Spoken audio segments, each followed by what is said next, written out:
tutorial show where we have runners come on and teach, a basic run of the game, just so we can show people how easy it is to get into speedrunning and kind of show you just the basics to get your feet in. Before we get into that, just a few quick reminders. GDQX will be live from TwitchCon October 20th to 22nd. The event will take place on the Games Done Quick stage, as well as streamed live on our Twitch channel. You can use !XGDQ in GDQX. I can't make this up. I can't read, apparently. In Twitch chat to find out more information and check out the schedule. Also, Awesome Games Done Quick 2024 will be live in person January 14th through 21st in Pittsburgh, PA. You can use !AGDQ in Twitch chat. That one is for real this time. For more information, or you can go to @GamesDoneQuick on Twitter to let us know what you're hoping to see on the games list. Remote volunteer applications are open right now until October 4th. You can apply at GamesDoneQuick.com. With all of that said, I will hand it over to the runner and let them introduce themselves. Hello, I am Crane, and this is Pumpkin Jack. This is a 3D platformer released in 2020. I started running it actually after watching AGDQ 2022 when Jaxler played it, and I thought it was a really cool speedrun, so I jumped in and learned it myself. Today, I'll be running the new game restricted category, which is definitely the most accessible of all the speedruns. So if you're going to start learning this game, this is the category to start with. New game means that we delete our entire save and start from scratch. So we start with no weapons and we'll slowly unlock those, which will unlock new glitches. And so it's a really cool progression to go from no glitches at all in the first act to literally flying from the start of the game, or the start of the act to the end of the act in Act 6. So it's a really cool category. Restricted essentially means no out of bounds, but there's some caveats there because we are going to go out of bounds. Essentially, we can go on top of objects, including invisible walls. That's all legal.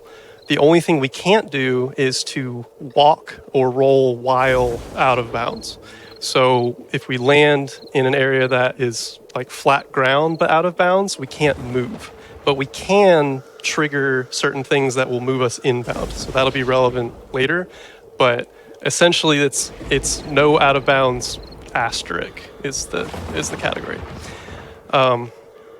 I'm going to be running through essentially how I would approach a PB if you told me to run it today. So some of the tech is a little bit difficult, and also there are a couple of techs that I haven't learned since I haven't been active for about 8 months now. But I've picked up most of what's modern, and so I'll show you all of that tech. If you need old tech, we do have a Discord, which is linked on speedrun.com. And we also have 2 older VODs that have a lot of the old tech explained in them. So there's a lot of resources already available. So this is an indie game and there's some weird things about it. Whenever you start a new game run, you delete your entire file, like I said, and that includes all your settings. So every time that you start a new game run, you have to redo all of your settings. So I'll run through the relevant ones now. Automatic camera, we want set to no because we need full control over our camera. Stopwatch needs to be on full game.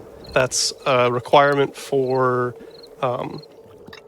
the rules to submit it into speedrun.com. So you have to have the camera, the timer on at all times. And we do use IGT. It's not RTA. So we can and will be going into the menu to change settings throughout the run. And it doesn't affect our time. FOV matters for 2 reasons. One is that Jack will, when you attack with Jack, he will automatically target enemies that are close and in his sight range. And so a lower FOV makes it so that he's less likely to attack enemies. And usually we don't want to attack enemies. So a lower FOV is better for that reason. And a lower FOV helps when you are positioning yourself. So there's certain tricks that need to be quite precise. So a lower FOV is better. I'd recommend in the 90 to 95 range, but I've played at 100 for so long that I just leave it at 100. So whatever you're comfortable with, but err towards lower FOV. For video, FPS cap matters. So the physics in this game are broken, and they're tied to FPS. So some of our tricks need to be at 60 FPS, some at 30, and some at 120. So we'll start out at 60, but we'll be adjusting it throughout the run for different tricks. And the rest of the settings don't really matter, except that you need to be able to run at 120 FPS during those tricks. So you may have to adjust those depending on your machine. Otherwise, we can jump right in and the timer can start. Like I said, we normally use IGT. Well, we only use IGTs, so the timer really doesn't matter here. I'm not going to go through the whole story, but essentially the world is too boring, so the devil sends monsters to the earth. The good guys defend the planet, and the devil doesn't like that, so he sends Jack to defeat the good guys. So we are actually the bad guys in this game. This is a standard 3D platformer. So we have a roll, we have a jump, a double jump actually, and WASD controls. I want to go over 3 things about the general movement. One is the roll. It is faster to roll than to run, so we're going to roll as much as we possibly can. And I have roll bound to E on my keyboard, which is the standard binding, but I also have a mouse button bound to wheel. So whenever I'm doing a long rolling section, I'll mash both to roll as quickly as possible. The other thing about the roll is sometimes you can roll up objects like this, and sometimes you just can't, and it's hard to predict what will and won't. It isn't quite dependent on the slope, so you just kind of have to learn what you can roll over and what you can't roll over through experience. The double jump, it's standard double jump, except that we have infinite coyote time. So we can fall off as long as we want and still maintain both of our jumps. So that will be relevant later when we're doing glitches that make us move extremely fast. But it's relevant now so that we can have really long jumps or we can have really high jumps depending on where we need to go. And the last thing is ledge grabs. So if we get up to a ledge and just jump into it, we'll do a ledge grab, which is slow. So we almost always want to clear ledges entirely, or if we can't and we have to be up near one, we can turn away and jump over it. And that's it for the basic movement, so we can continue on. This is the first NPC. Some NPCs you have to talk to, some you don't. This one we do have to talk to. There's 2 ways to trigger it. You can run into a dialogue trigger, or you can just activate it as soon as you walk into a certain radius. So obviously we want to go into that radius as early as we can. We can mash through this. The speed doesn't matter because it's IGT and the clock stops during conversations. The only thing that matters here is we want to roll as soon as we get out of the conversation. So instead of just mashing F to get through the conversation, I like to mash FE so that I'll instantly roll the moment I get out of the conversation. So, like I said, there's no real glitches in the first act. We're just going the shortest route and trying to platform smoothly. The intended route is to go across those bridges, but instead we can go to this river here and just jump across. So we have infinite coyote time, so to get across this, we need to drop off the ledge a little bit and then do our double jump to get all the way across. So we actually have to use our coyote time there, and then we'll double jump to pass over this plant, and then we'll roll in the straightest line possible to this bridge over here. And then it's really just rolling here. These, obviously, we want to dodge because they will knock us back. We can roll under them, so we will delay our roll if we have to. To get up this ledge, instead of going straight on and doing a ledge grab, we can roll onto this rock here and go straight up without doing a ledge grab, which is slightly faster. And try not to do that. We'll hug this side, go on the rock, and then we have to talk to this crow. Again, we'll mash FE to get through the conversation, and now we have our right click. So the right click is useful in a bunch of different places. Mostly we try to use it to increase our damage output in certain situations, but we'll use it throughout the run. This is our first weapon. We're going to end up going to the right through this barrier, so we want to grab it as far to the right as we can while heading towards this barrier. Each weapon has 3 different attacks. So we have a standard attack, which will combo into a spin attack for this weapon. There's a roll attack, and then there's a double jump attack. Each of those has different timings. They interact with glitches differently. They have different damage values, so we'll use them in different ways. The fastest way to get through this barrier is to do a jump attack. So not a double jump attack, but just a single jump attack is the quickest way to maintain momentum. And this is just basic platforming. Oops.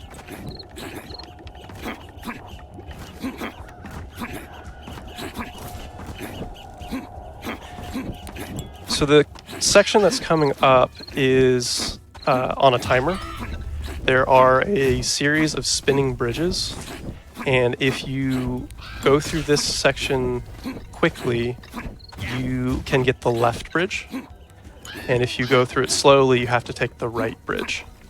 One thing to note here is make sure that you don't land in this spot in between these 3, because it will force you to jump. I'm not hitting spacebar, you get stuck in there. So make sure that you land on the far barrel. So like I said, if you're fast, you'll reach the left path here, and you can skip that one entirely. And notice there that we can keep our momentum off of these spinning bridges. So for this last one, for example, if we have momentum, we want to jump as far as we can so that we can maintain that momentum for as long as possible. If we don't get any momentum, then we want to jump short so that we can start rolling there. But usually you'll jump short because you don't get much momentum.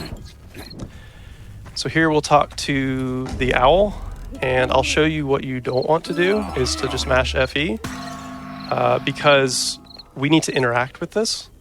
And if the way that the game triggers work, if you are in a certain radius of this too early, you can't activate it.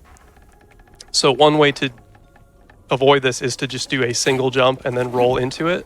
And that will be the right amount of time to delay enough to activate it. But what I like to do is when I get out of the cutscene, I'll roll to the right and then hook in, because we're going to go through that door, and this puts you just a little bit closer to the door.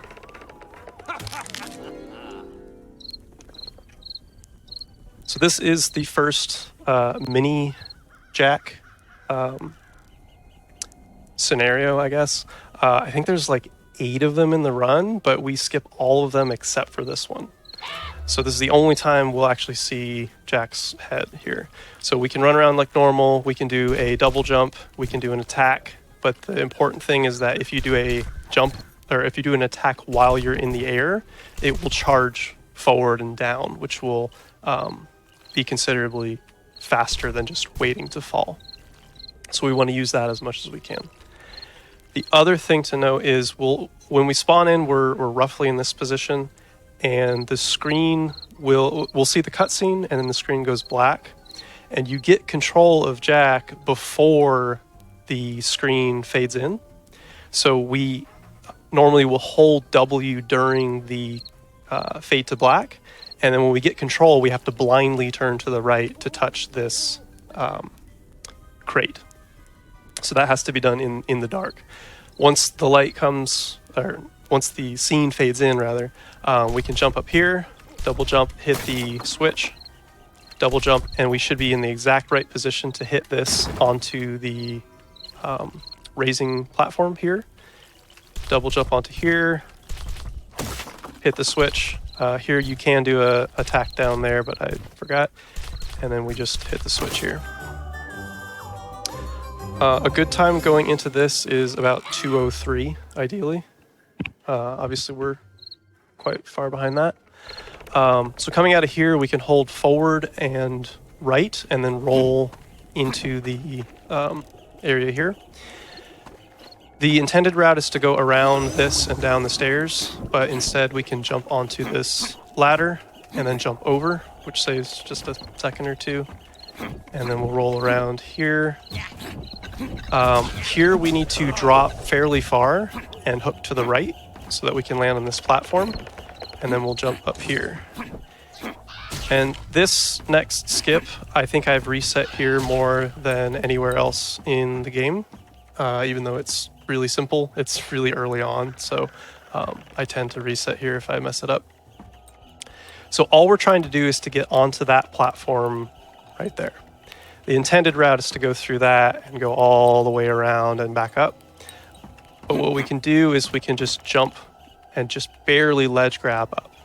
So if we line up on this, in between these two planks here, and aim slightly to the right, we can walk off the ledge, drop a little bit, and do 2 jumps, and then when we're abreast of the opening, we can turn right and ledge grab up. The key that I found makes this more consistent, because it doesn't sound hard, but it actually is quite difficult to time it right. The key that I found is it's natural to move your camera to the right to lead into where you're going to. And if you need to make sure you don't turn your camera, because if you turn your camera just a little bit, Jack will ledge grab early and not make it up and then fall down. So we want to keep our camera straight and then just hit right when we are abreast of where we need to be. So we made it up. I did lead in my camera a little bit, but it wasn't enough to cause an issue. Here, there's going to be 4 enemies that spawn in. 1 there, 1 here, 1 there, and 1 there. And we need to kill all 4 as quickly as possible to move on to the next area. The quickest way to do that is to do a double jump attack, roll attack, and then for the first one, it will die to the fire, because these candles will create a fire and deal damage to the enemies. The first one will die to that combo. The rest of them, we have to also do a right click during that. So we'll double jump attack, right click, roll attack for the rest of them. Double jump attack, roll attack, right click. Oops, missed that one. Double jump attack, roll attack, right click. And then we can stand in the fire while we wait for the cutscene.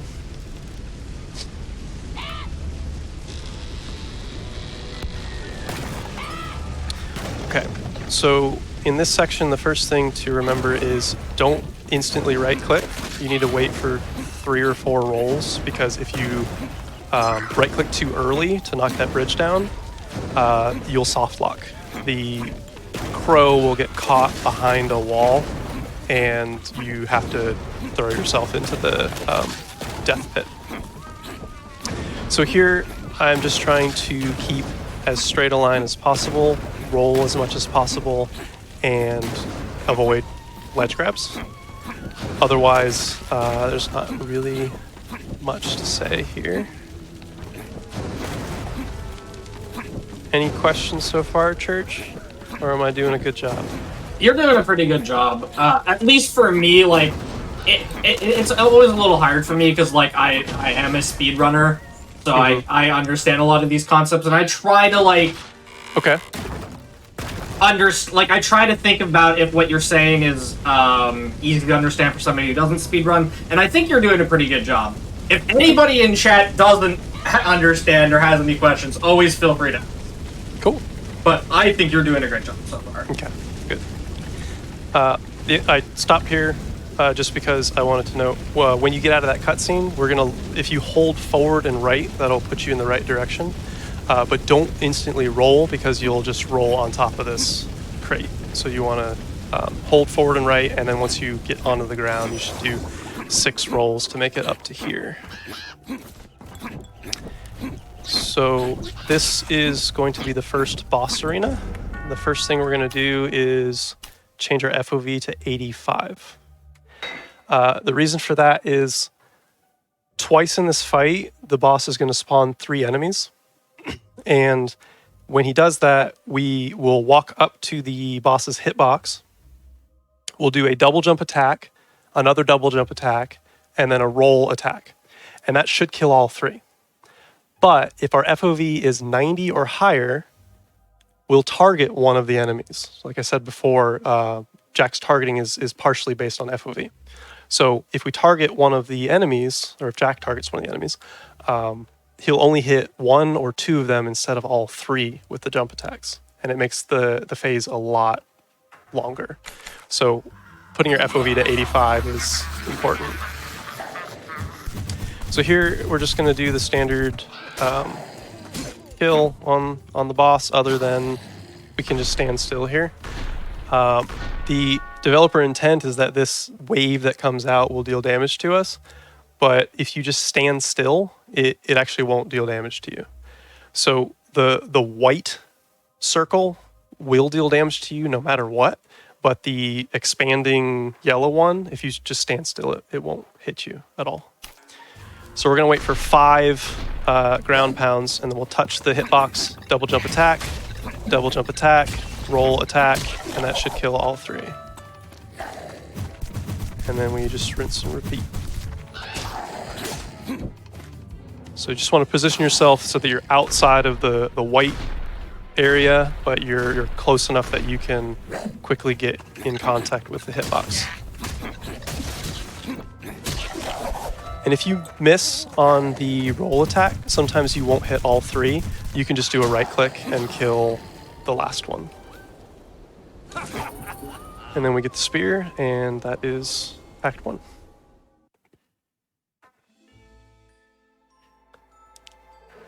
Okay, so we're going to move our FOV back to 100, so we're not tunnel visioned. And then we will do some more rolling. The spear will be useful a couple of times, but it's actually not that particularly useful. Here we're just going to go up these platforms and then aim for this corner right here. So the ideal case will be you land on the fence, but it's very easy to just chuck yourself into the abyss. So if you throw yourself into the wall here, you can guarantee that you don't fall in. And then we'll jump around like that.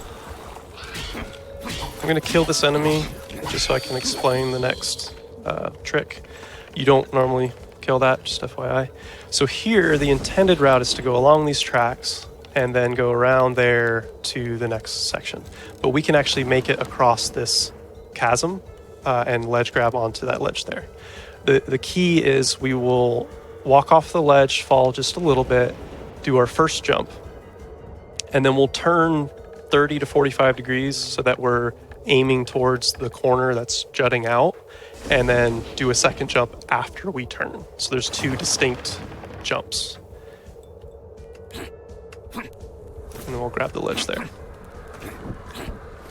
We'll get up onto here and we'll turn away from this ledge so that we can get over it, and then avoid rolling on this corner because you can get stuck there. We'll get onto this barrel up here and we'll go up to this first glitch of the game. So because we have the spear now, we have the menu. So we're going to be using the menu a lot for our glitches. So I recommend binding tab to a mouse hotkey or a mouse button. because we're going to be using it a lot. So the intended route is to talk to this owl, and then we do another headless jack section. We get some explosives, and we blow this up. We're just going to jump through the wall. So this is called menu jumping.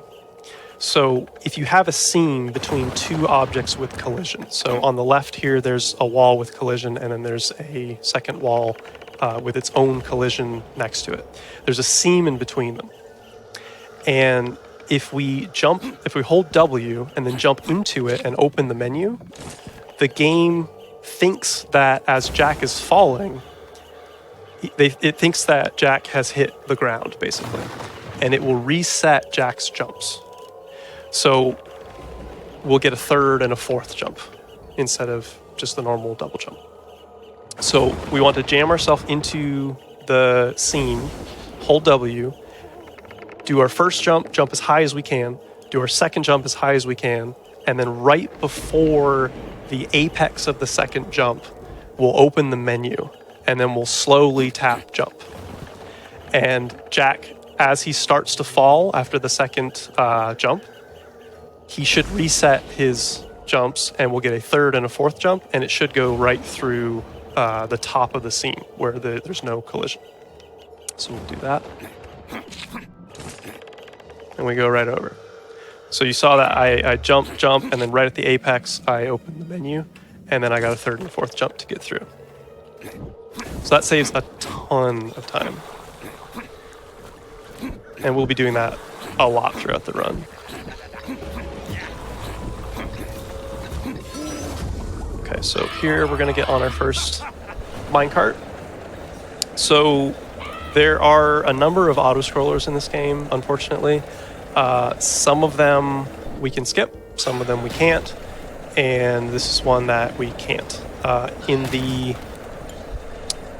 New Game Plus categories, we can skip all 3 minecart rides, but in this category we have to do the first and second minecarts. And there's no way to gain time on this, so we're just doing it as the developer intended and as a casual playthrough would. The only thing to know is right at the end of the minecart ride, Jack will jump off of the minecart, and the side that he jumps off of is determined by where you're leaning. So I have the ability to lean Jack to the left or right, and so we're going to want to jump off on the right side, but not turn right after he jumps. So, and the other thing, it's hard to explain before I get there. The other thing is that when Jack is in the air when he jumps off, you can mash left click and do a charge with your spear, and instead of just jumping through the air, he'll actually charge through the air. So we're going to lean to the right and then mash left click and release right just before he lands, and we can charge forward instead of having to walk that distance. Okay. Otherwise, the minecart is what it is. You cannot go any faster on the minecart rides, unfortunately. You don't have to kill these enemies. I'm just doing it so I can show you the next trick. So this is the second menu jump. It's the same as the last one, where we're going to do 2 jumps, and on the peak of the second one, we're going to open the menu and slowly tap spacebar until we get a third and fourth jump. We're going to end up on the tree, on the knot right there on the tree. The only difference is that if we jam ourselves into this corner here and we jump, it shoves us back. So we just need to back up a little bit and then jump into it and do our menu jump. So that was exactly the same as the one we did before. I need to get on this knot up here, which is surprisingly easy to miss. And then we're going to jump up here. You don't want to do those ledge grabs. You want to turn away if you can so that you avoid doing that. But obviously I did not. And then we're just going to travel across the intended route here. And now we're going to get to the first extended menu jump. So I'll explain what that is in just a second. So the old route, we would go this way. We'd go along all of these minecart, the mine tracks, and then we would jump down off that platform to another mine track, and then we'd head all the way this way to a auto scroller. And if you're just learning the game, I recommend you do that. But we have the ability to jump over this wall now. So there's two ways to start it. We need to get on top of this tree. The first way is to just jump up the tree. And this is not my preferred way, so hopefully I can do it without jumping into the abyss. So if you're centered on this box, you can jump and then tap forward and jump. And you'll get up onto this branch. And then we need to get onto that branch right there. So we'll fall into the abyss. It's surprisingly hard to jump on trees. We'll be doing it several times in the run, but it's very easy to just jump right off. So I'll try that one more time. Like I said, I do the other route, but I wanted to show both, so hopefully I can land there. And then we're going to go to the top of the tree here. So this is when we're going to do an extended menu jump up the wall and jump completely over this set of rocks. But I'm going to show you the other way to get up and show you extended menu jumping first. So the other way to get up is to do a menu jump up this tree and then onto this little building here. We can't get up there in 4 jumps. So normally with a menu jump, we would get a 3rd and a 4th jump. We need 6 jumps. So we need an extended menu jump. In principle, it's a very simple concept. So we did 2 jumps, open the menu at the apex of the 2nd jump to get a 3rd and a 4th jump. An extended menu jump, you open the menu at the peak of the 4th jump to get a 5th and a 6th jump. And in theory, you could do that infinitely if there was a seam that's tall enough. There isn't one in the game, but in theory, you could do that. So we're just going to do an extended menu jump by doing 2 menu jumps in a row. So I'll try to do one right now.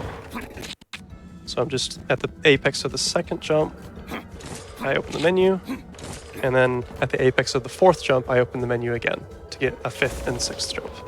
So that went really well. I actually wasn't expecting it to go that well, so I will try to do it again until I mess it up. Okay, that's more like it. So these are really glitchy, and I wanted to show that they were really glitchy.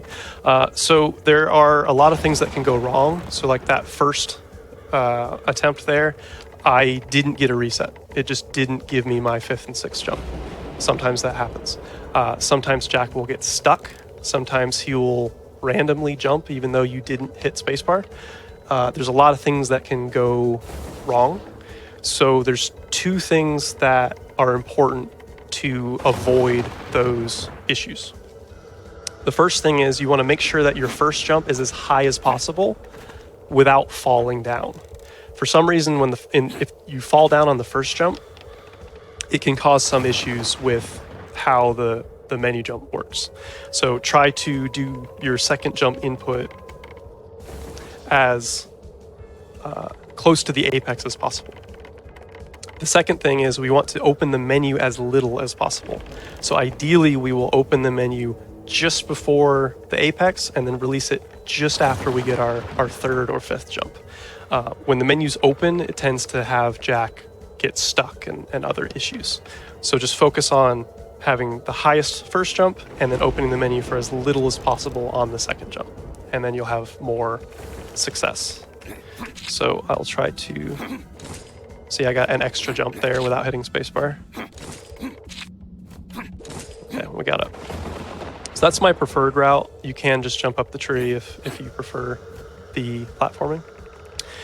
So here we're going to do another extended menu jump, but we're going to aim at this corner right here of the platform. This one tends to glitch a lot more, so we'll see how well it goes, but it's the same concept. We're just trying to... Okay, so we got stuck. If you get stuck like this, you can just turn, you can just wiggle a little bit and it will unstick you. And if you fall down here, try not to stay on the tree if you think you're going to fall off. You can always jump back onto the roof here. It's pretty common that you'll slide back down and touch onto the tree and you'll slide right off. So if you need to, don't try to stay on the tree, just jump onto this platform here and then you can jump back over. It's much safer.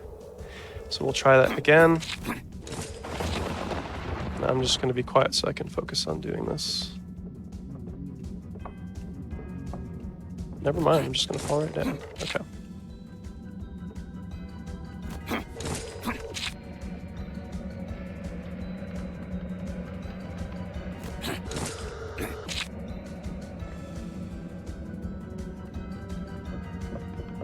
Okay, he doesn't want to behave today.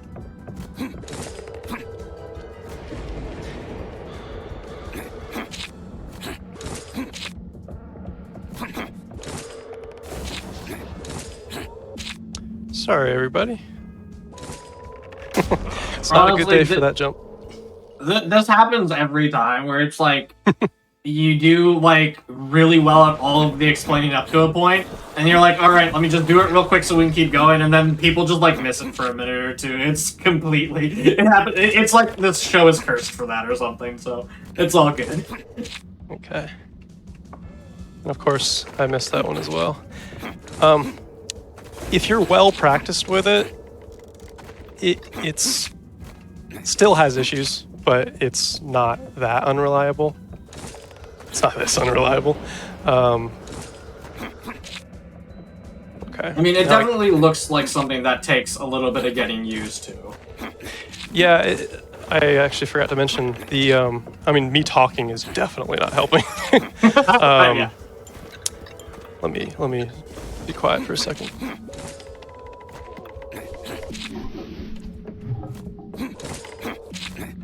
There we go. One thing I actually wanted to mention, when I was first learning this, after I got kind of the general concepts down, I practiced it with my eyes closed, because the most important thing is the timings, not the visual inputs or anything. So if you just have the muscle memory to hit jump at the right times, you will be of course, I just... All right, I'm going to do the old route.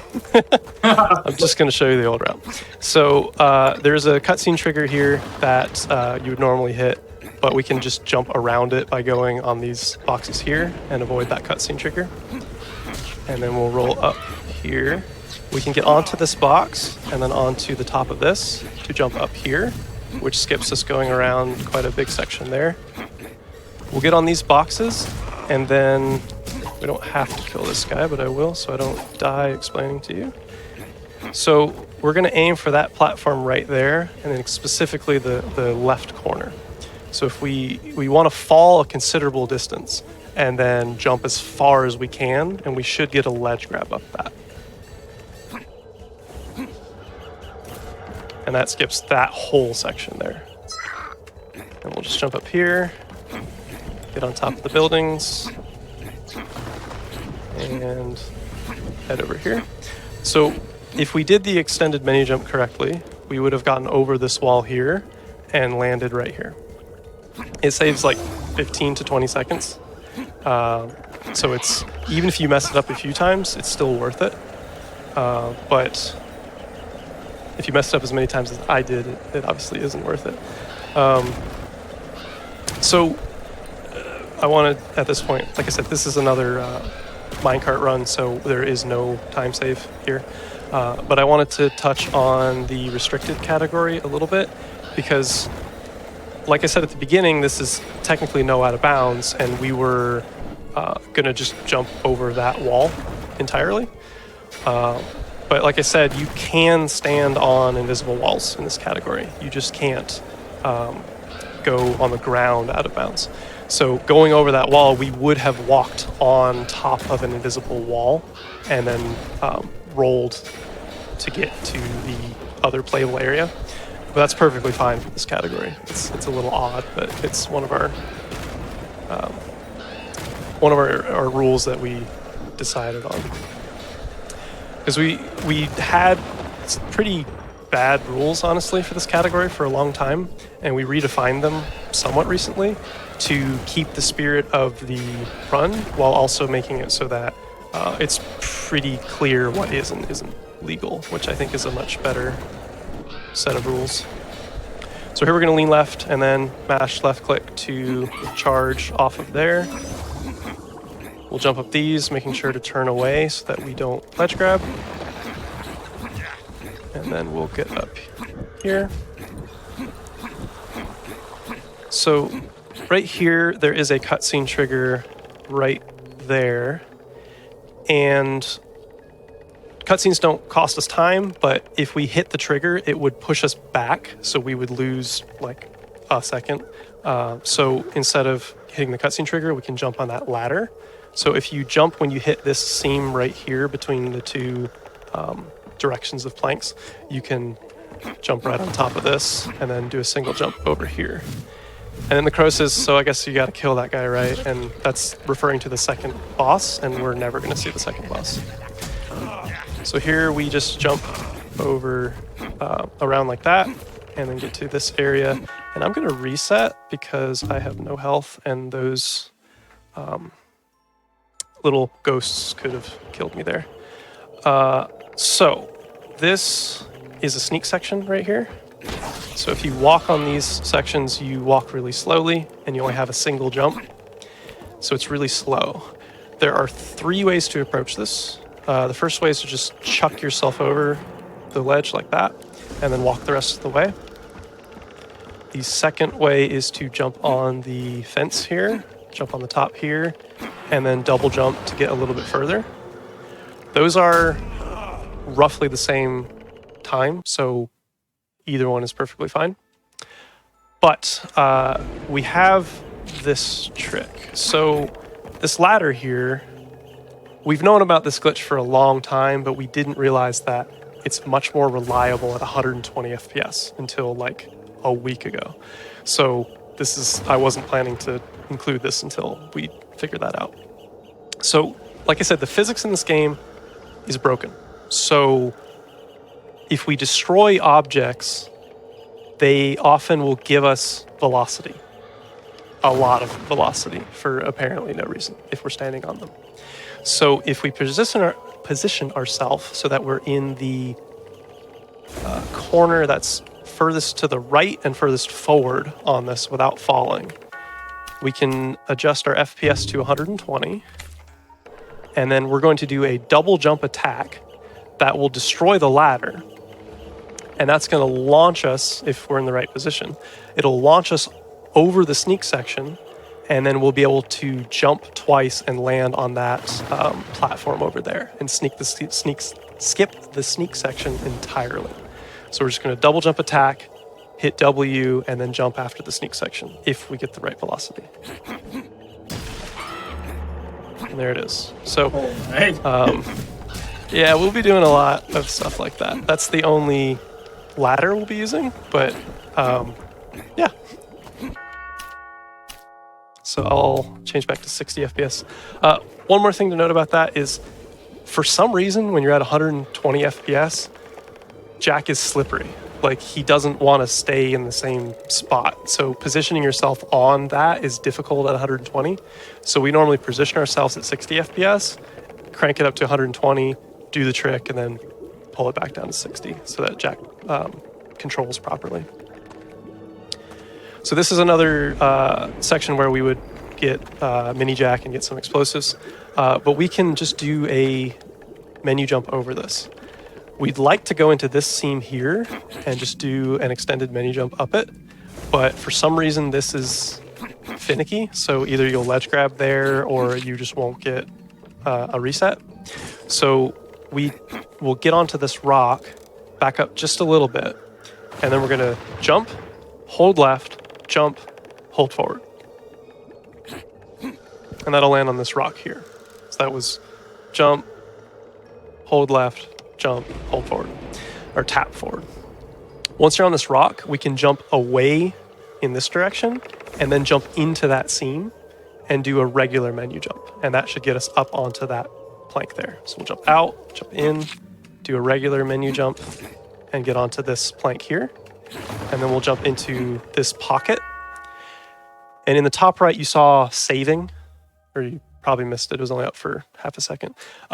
Anytime the game saves, we have 3 seconds, or 5, I think it's 3. You have 3 seconds in-game time where you're allowed to reset to last checkpoint. That allows us to get into that little pocket. It gets the checkpoint forward of that area. And when we reset, we can get through to the next area. So that's another one of our unique rules to just make the speedrun more interesting. So here, we're going to do a standard menu jump up this right here. And then I'm going to kill this so I can explain the next section. So we're approaching minecart 3. So right there is the third minecart, but we skip it. There's 3 ways to skip it. The oldest way, but if you don't like doing extended menu jumps, this is the best way, is to get on this roof here and jump and hit the corner of the mine track right there. And you'll do a ledge grab up and you'll be on the minecart track. So you'll skip the minecart ride entirely and just run along the tracks. So this is the oldest way to skip it, and it's the slowest. The newest way I'm not going to show because I haven't learned it well enough yet. If you're interested, RIP WSB is the #1 runner, and they did this in their most recent world record. So if you get on top of that building right there, you can do an extended menu jump up that tree and jump. I think you have to do 8 or 10 jumps. So it's a very difficult extended menu jump. And then you jump onto the tracks right there. So that's the fastest by far.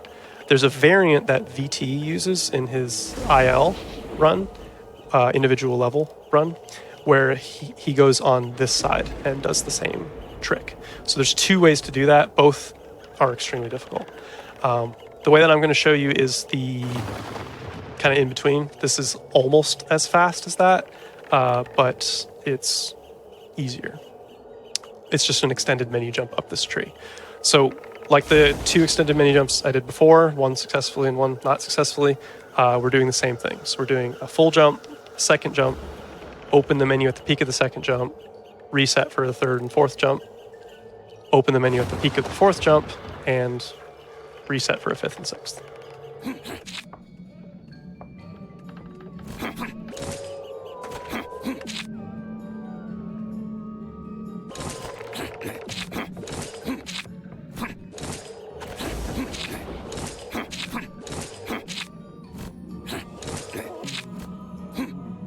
Okay, and we made it up. That one, it's especially important to get a lot of height on your first jump, because if you don't have enough height on that jump, you'll actually get stuck, and very frequently. So make sure you get enough height on your first jump. If you're getting stuck on your first menu jump there, that's the solution. So here we're just going to go along the minecart track. Here we can jump across to gain a little bit of time. And now you can't see it right now, but there's an owl right there. And this area is out of bounds. Like I said earlier, this is no out of bounds, but specifically we can't move while out of bounds. So we can just jump and then let go of W before we land on the ground. And then we can talk to this owl and it will push us inbounds after the cutscene. So this is the end of the level. It skips the boss fight entirely. So here, like usual, I'll be mashing FE, but when the cutscene, or rather the conversation is about to end, I'll be steadily moving my mouse to the left because we want to pick up the sword after the conversation, and it's slightly to the left. So if we mash FE and move our mouse slightly to the left, we'll instantly pick up the sword. Like that. And that's the end of Act 2.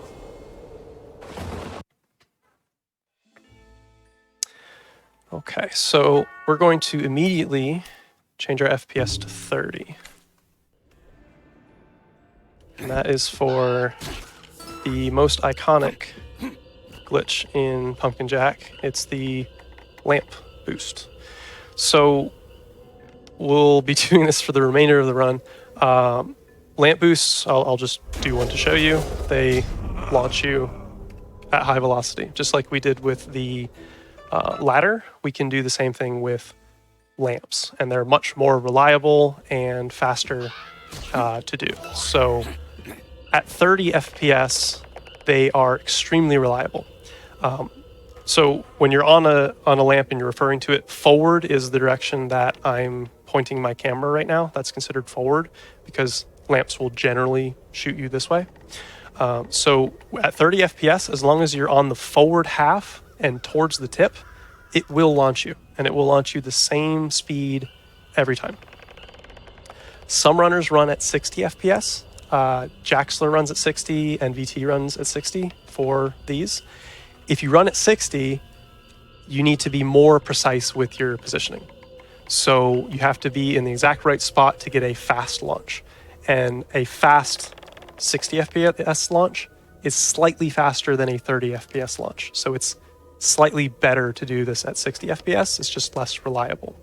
Because if you're off position, a 60 FPS launch, a slow launch, is much, much slower. So if you want to be reliable, just go to 30 FPS, and it's very reliable. We can steer while we're in the air. So, and we have our double jump with infinite coyote time. So when we launch, we're going to typically try to go for as much distance as possible and steer ourselves to where we want to go. So we want to go to, there's a lamp off in the distance. We want to go towards that. So we're going to steer to the right and then back to the left to get to that lantern. Okay, so we landed here. So I opened the menu when I was about to land, and that's because you can maintain momentum by jumping right after you touch the ground. So when we have a launch like that, if we have momentum going, think about how I want to explain this.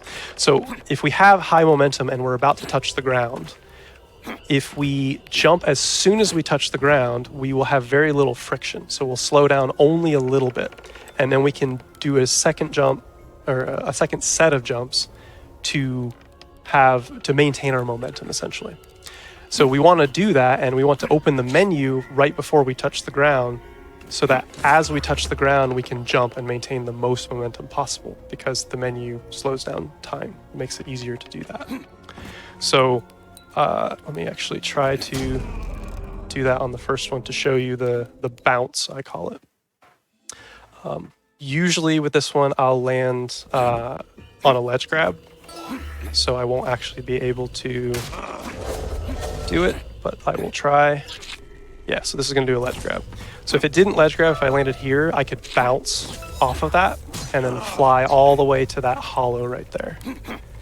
Instead, if you land short and do a ledge grab there, you can just get on this lamp and hook to the left and land right here.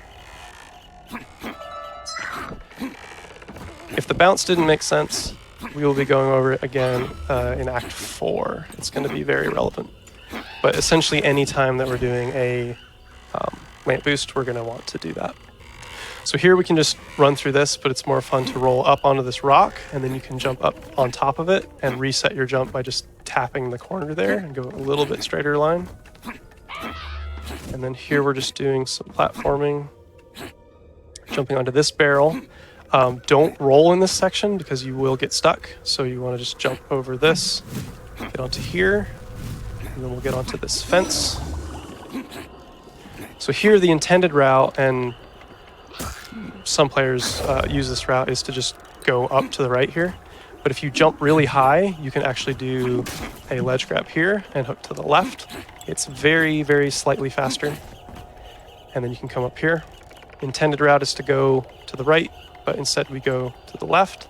The key here, because if you miss it, you'll fall into the water and lose like 40 seconds.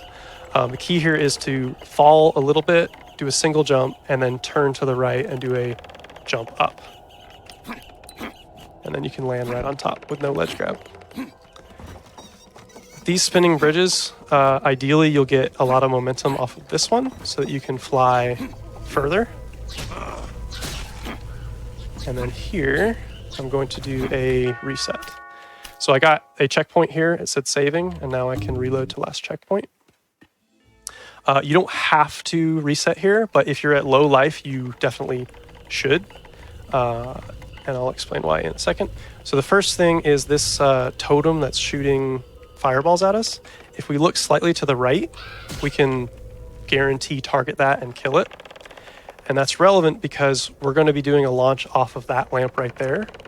And all of these enemies are going to be attacking us while we are positioning ourselves. So killing that one gives us more time before we die. So we can set it up and launch. A couple more things before we do it. When we launch, it's going to shoot us right into that lamp right there.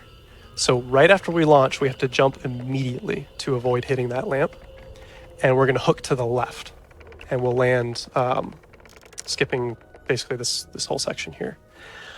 The other thing to know is, as I said before, Jack will auto-target enemies. So we don't want him to auto-target these because if he does, he might charge slightly towards them and get out of position, and we won't have our lamp boost. So we want to get onto the lamp, position ourselves, and then look up, and then do our attacks, and then launch. So I will go ahead and do that.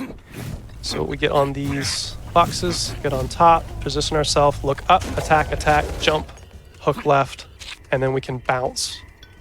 Of course it doesn't bounce. If we landed here, I could bounce. I swear, bouncing is a thing, and you will see it.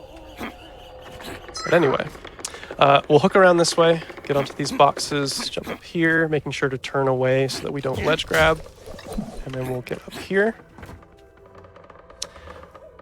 Right where my sword's pointing at is another lamp. You can just barely make it out. We're going to lamp boost off of that.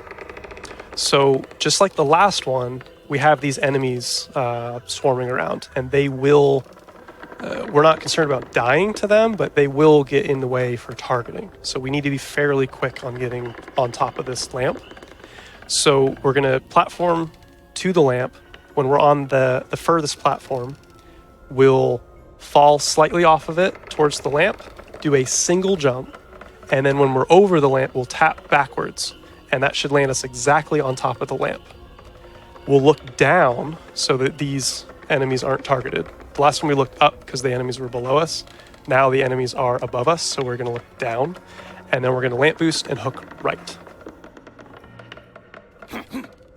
So here we'll go here, we'll drop a little bit, and then land right on top of it, attack twice, and hook right. If you miss that, you can just run across some boats in the water there, get a checkpoint here, and then the knots of the tree, you can jump off and land on the rock right there. So there is a backup if you miss that. Here I'm going to reset so that I don't die. Fortunately, it despawns all the enemies that are here, so we have time. You can just run to the next area. The water actually won't kill you. I think you only have to jump over this section, but the rest of it won't kill you. But we can do another lamp boost here. We get on top of this. We can just attack twice, hook to the right, and then see, there's a bounce. You can maintain your momentum there. Okay, so this person wants us to do a side quest. So off to the left here, you have to do a ton of platforming and then collect mushrooms, I think. I don't know, I haven't done it in a while. And then once we do that, he'll let us ride this horse. But instead, we're going to just steal his horse. So if we climb up this tree and do a menu jump, we can land on top of it. And then we will aim for the horse's head and jump as high as possible. And we should get the horse. So we have stolen the horse. The reason that works is because the trigger for getting on the horse is always in the level, but before you do the side quest, it's stored at a higher Y level. So we just jump high to get it, essentially. Unlike the minecart sections, you can gain and lose time in the horse sections. There's going to be 3 horse sections total. And so if you take tighter lines, you will go faster. The issue is it's a little bit difficult to know exactly where the death planes are. If I go too far to one side, I will just instantly die. So you can be fairly conservative here. I do want to explain one thing. So there is a trick here called slow horse. So if you intentionally kill Jack at the beginning of the horse ride by taking damage specifically, not an instant death plane, but just taking damage, the horse will continue to ride in slow motion. And when you get to the end of the horse ride, you can get the checkpoint at the end and then reset to last checkpoint, and it skips all of the time for the ride. So it saves over a minute, but it takes like 6 minutes to do because you're riding the horse in slow motion. So we just banned it. Like, nobody wanted to do that, so we just said, nah, we're just gonna ban slow horse. But it's kind of interesting that that's possible. Okay, so here, this is the most dangerous of the lamp boosts. So there's like an arena up there that we're supposed to kill all of the enemies, and then it spawns some mushrooms. So there's a ton of enemies there. We're just going to get on the lamp in the center of it and launch ourselves to the next area. But because there's so many enemies, it's very easy to die. There's 2 routes. One is to take the intended route and go on these platforms, and then we would go to the left and then jump on the lamp and launch ourselves. My preferred route is to get on that little bush there, get onto the lamp, and we're going to lamp boost our way to the right. So it's going to hook us to the right, so we need to turn left. When we land, there's going to be 2 totems that we're going to intentionally kill so that we have more time to get on the lamp. We'll jump on the lamp as quickly as we can, look up, and then launch as fast as we can, because it's very easy to die here. So I will launch, hook left, kill this one, get onto the wheelbarrow here, line myself up, look up, attack, jump, and then you can do a single bounce here to land as far as you can. So I ended up at like a third of my health there. So you need to be very quick at that. If you make if you fall off the lamp once, you're probably dead and just need to reset. So here we're going to do another lamp boost. Swamp is all about lamp boosts. We're going to aim ourselves right there because there's a cutscene trigger. So we want to go as far as we can and land right here. So after this conversation, we can jump onto this little alchemy set, jump onto this lamp. If you miss it, because it's pretty easy to miss, you can jump onto this barrel and jump up and go straight lengthwise. It's easier to get up. We'll jump on top of this, I guess you could call it an invisible wall. Roll once, double jump onto this, and then we're going to double jump aiming for the horse's head. And we made it.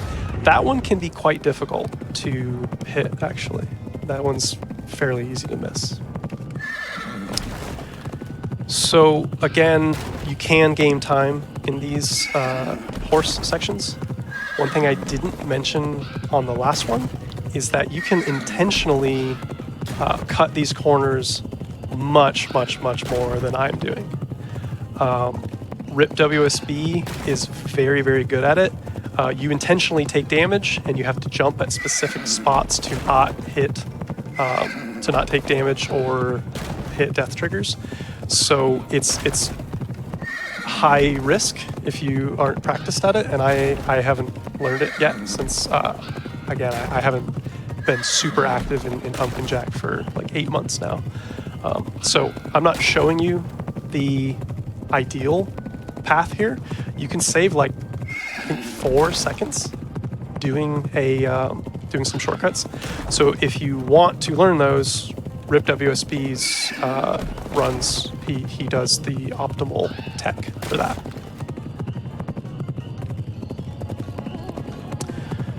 Okay, so this section here we used to just roll through, but we actually can do another lamp boost. So long ago, I think it was Wintermute, used to launch off of this.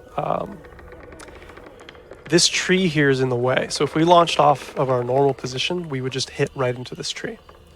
If you're at 60 FPS and you position yourself just right and you get very close to the tip, you can launch around it on the right and land where we need to land. That's extremely difficult to do in a full game run, so we would normally just skip this. But you can actually just launch from the left side here. It's not as reliable. This is fairly new, like nobody actually did this until recently, so I don't know the perfect spot to be, but it seems like if the right foot is roughly at the back of the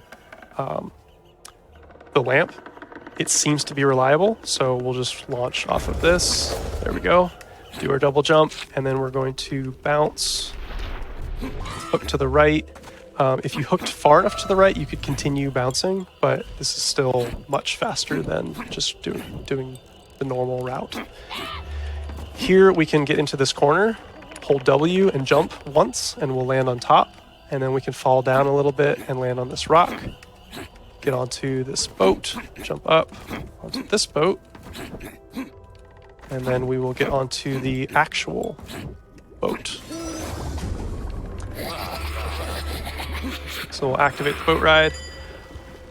So Swamp is auto-scroller central. We have 4 auto-scrollers in this act, unfortunately, which makes it the longest act by far for New Game. A lot of these we can skip in New Game Plus and in Unrestricted, but for New Game Restricted, you have to do these. The boat ride, unfortunately, you can't save significant amounts of time, but we do skip 2 of the boat rides. So there's actually 3 total boat rides in the run. We skip the one in Act 4 and the one in Act 6. So fortunately, we only have to do 1 in the run. There is one tech that is possible, but nobody has done it in a full game run, and it can save you 2 seconds, but if you miss it, I think you lose about 50 seconds, because it would reset you back to this save right here. So to explain that, so far we've been doing lamp boosts, just standard lamp boosts. So we are always going forward. Later we're going to be doing reverse lamp boosts. So if you position yourself just right, it'll launch you backwards. So we can do that at the end of this section. So there is a lamp at the end that we can do a reverse lamp boost on. Unfortunately, it doesn't push us far enough to land at the end of the level. But if we time it just right, we can bounce off the boat and then into the end area. And if you do it perfectly, you can save about 2 seconds. Super high risk and very, very little reward. So nobody has done it in a full game run, but I have successfully done it in theory.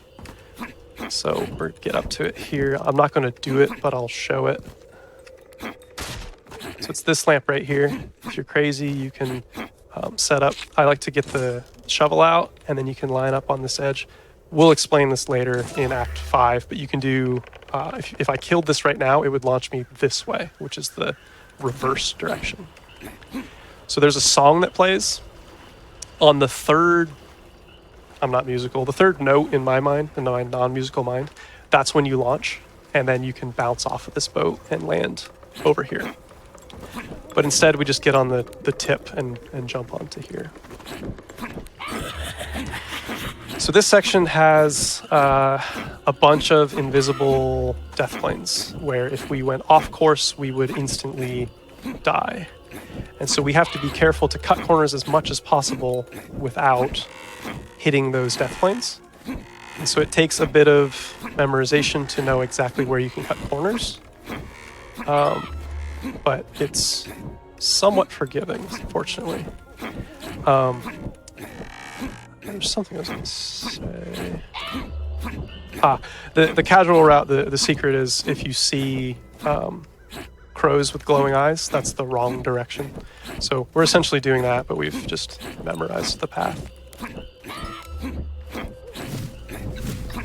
Otherwise, we're just rolling.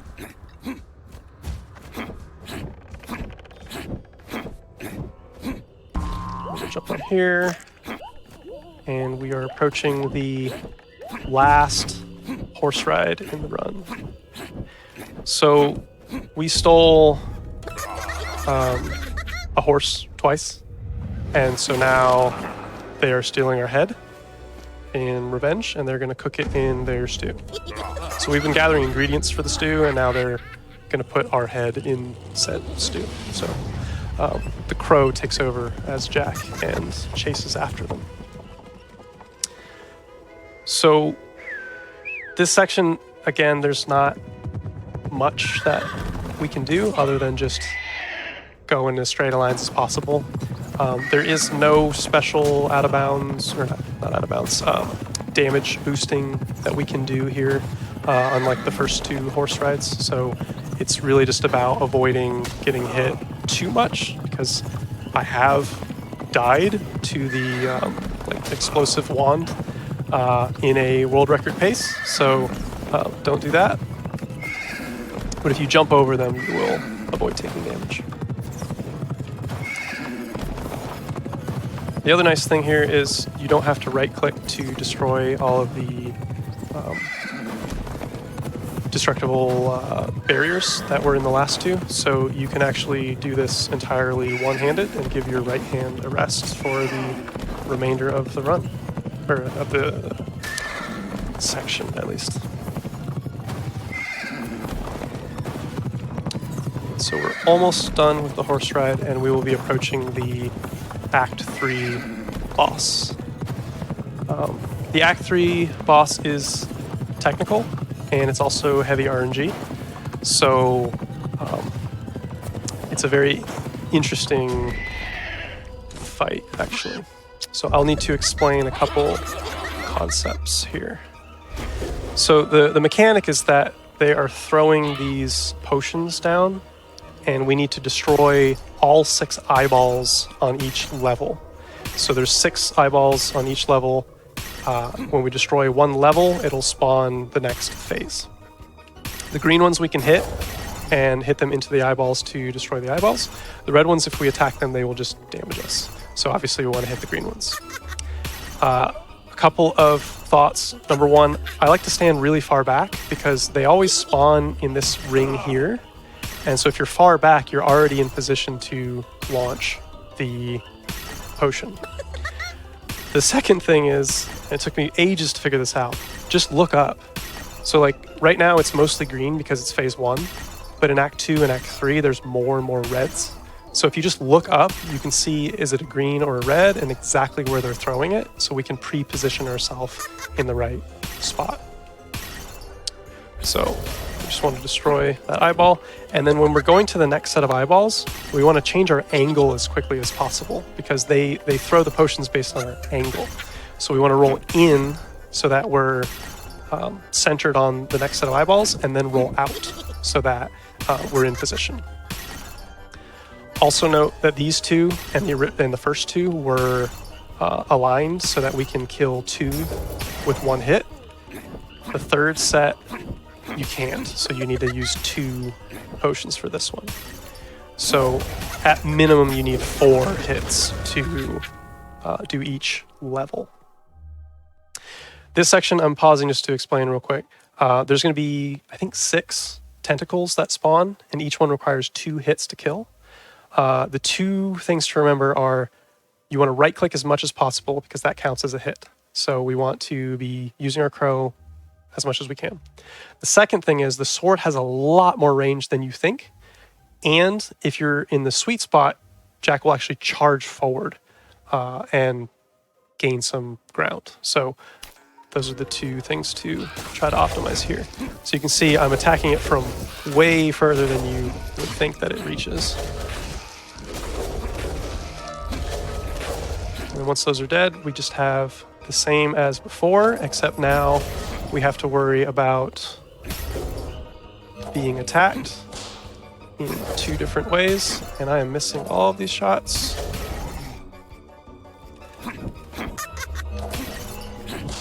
So it does take a bit of focus to avoid both the spinning roots and the person attacking us, so I have to focus a bit here. This phase, again, we're just right-clicking as much as possible and attacking from as far away as we can. This third phase, the trunk rotates.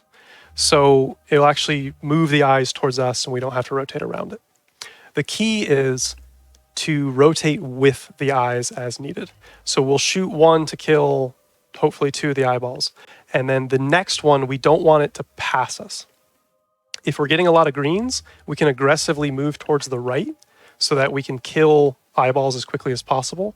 But if we're getting a lot of reds, we want to rotate to the left, because if we let one of the eyeballs pass, we have to wait for it to rotate all the way around the trunk before we can see it again, which will waste time, obviously.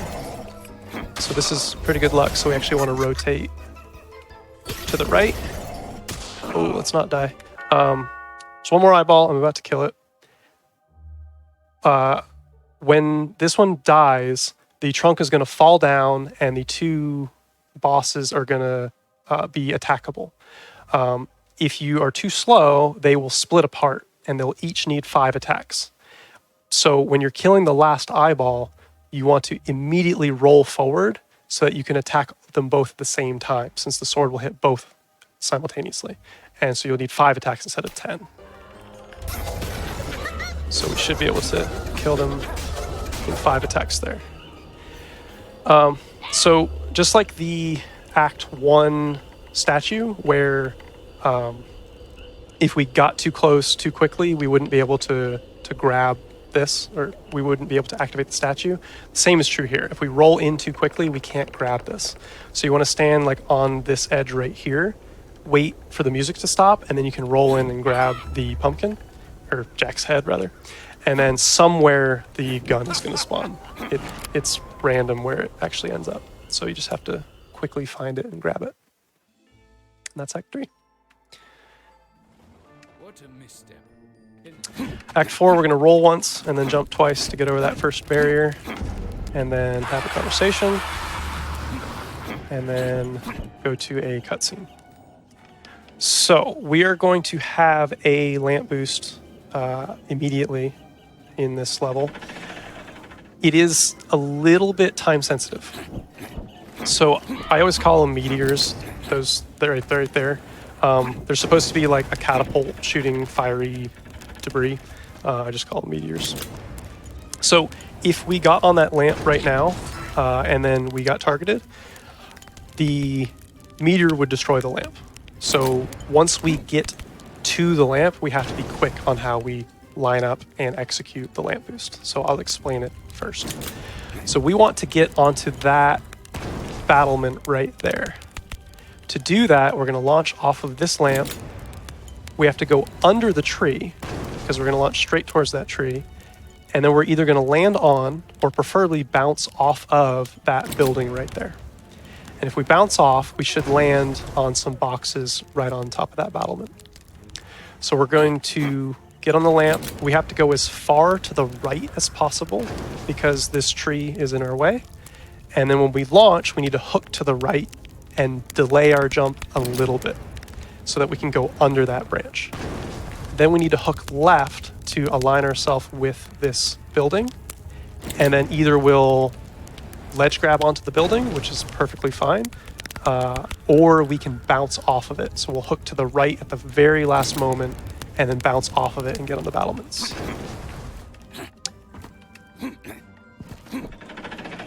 So So let's do it. We're going to get all the way to the edge here. Hook to the right, delay or jump a little bit. I hook to the left just a little bit, and then hook back to the right. And then I double jump to get up to here. So if you miss that and just land on top of that or land in the tree, you can jump right up. If you land on there, you have to jump on the tree and then jump up, but it's not much of a time loss. It's pretty equal to do it either way. It's slightly better to land on top, but it's not a big deal. Here we're just going to go in the straightest lines possible. I forgot to mention, I'm just running straight through these. The ones with 3 spokes, you can just run right through. The ones with 1 spoke, you can't run through. You can't clip through them. So you have to go around those ones. Okay, so here we would normally, in a casual playthrough, go here and we'd hit a cutscene trigger right here. The cutscene trigger is much wider than it needs to be, so it actually extends way out. We can abuse that by doing a glitch called Zombie Jack. So if we trigger the cutscene as we're landing in the water, like just above the water, Jack will land in the water during the cutscene. And he won't die. So normally, anytime we touch water, we instantly die. But with Zombie Jack, we can run through the water without dying. So we can run straight through this whole water section, which is huge, and save, I don't know how much, it's probably like 5 minutes to do this if I had to guess.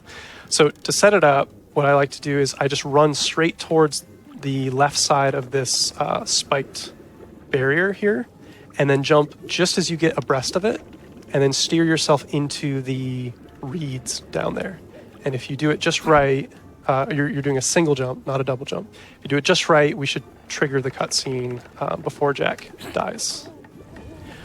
That might be a little too high, actually. So if it's too high, Jack will just fall into the water after the cutscene.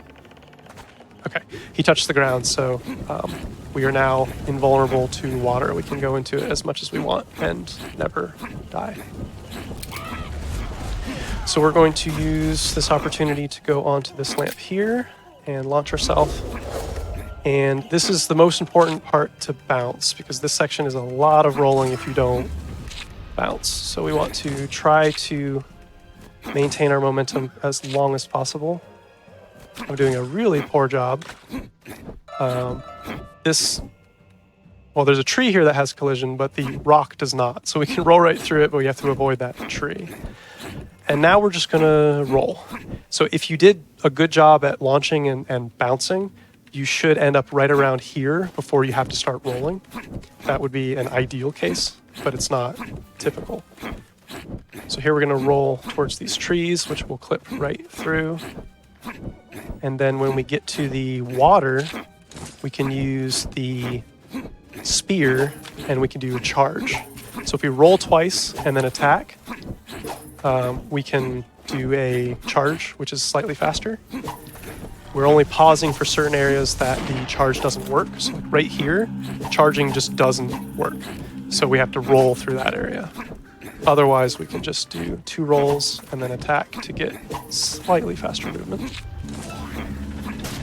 And then we'll go here and we'll do another lamp boost up here in a second. This one ideally will land right on top. And then we'll launch once again. We'll hook to the right to get around this bridge here. And we're going to get the checkpoint at this dock here. Here we're going to change our FPS to 60. And then we're going to reload from last checkpoint. Because we're going to do the first menu lamp boost. So previously, or so far, we've only done lamp boosts where we attack twice with the sword. Now we have the gun. So the key with the gun is that we can do a roll attack and it will continue attacking while the menu's open. We can't do that with the sword. That messes with the physics. So the menu being open slows down time, which messes with the physics, which means that where we were launching before, those were slow launches. This menu launch is going to be way faster, like 10 times faster. So we have to be at 60 FPS to do it or more. You can do it at 120. Your speed is dependent on your FPS. For this one, I'm just going to do it at 60 FPS because it's reliable. You can do this one at 120 if you want. The reset seems to matter. We reset to this checkpoint. You can try to do it without resetting, but it seems to be more reliable when you reset. So we always reset just because it's free, and it also teleports you up onto the dock so that you don't have to jump up. So it saves a little bit of time. We don't have Zombie Jack anymore because we reset, so we want to make sure we don't land in the water anymore. So to do the menu lamp boost, we will get on top of the lamp. We want to aim our right foot so that it is at the very top of the lamp. So it's just at the top, clipping out just a little bit. And our left foot is over the edge slightly. To execute the lamp boost, we want to roll attack. But the roll attack in this orientation doesn't deal damage to the lamp.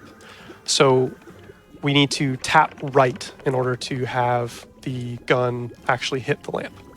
So the full sequence will be, I'm going to roll, tap right, attack, open the menu in very quick succession. Once I do that, I'm going to shoot the gun 4 times. The 4th one's going to destroy the lamp. And it's going to launch us really fast forward. There is a stone wall that you can just barely see ahead of us. It's going to launch us into that wall, and it's going to hook us to the left. When we touch the wall, we're going to do 1 jump, and then we're going to hold forward and left. And it's going to launch us way to the left to where we want to go. For your speedrun, you can hold menu the entire time, but I like to just release it because it looks cool. So I'm going to release menu after that first jump. So we're going to roll, tap right, attack, menu. And then we're going to shoot 4 times. Once the lamp is destroyed, we're going to hold forward and left. Once we hit the wall, we're going to jump once. And then I'm going to let go of menu, and we basically teleport over here. So we shoot super fast through the air, and we actually bounce off of that building right there, and we do a single jump to land on these boxes here. And that's super reliable. Here I need to kill these enemies so I can explain the next trick. Unfortunately, they spawn forever. I think there's 2 more spawns.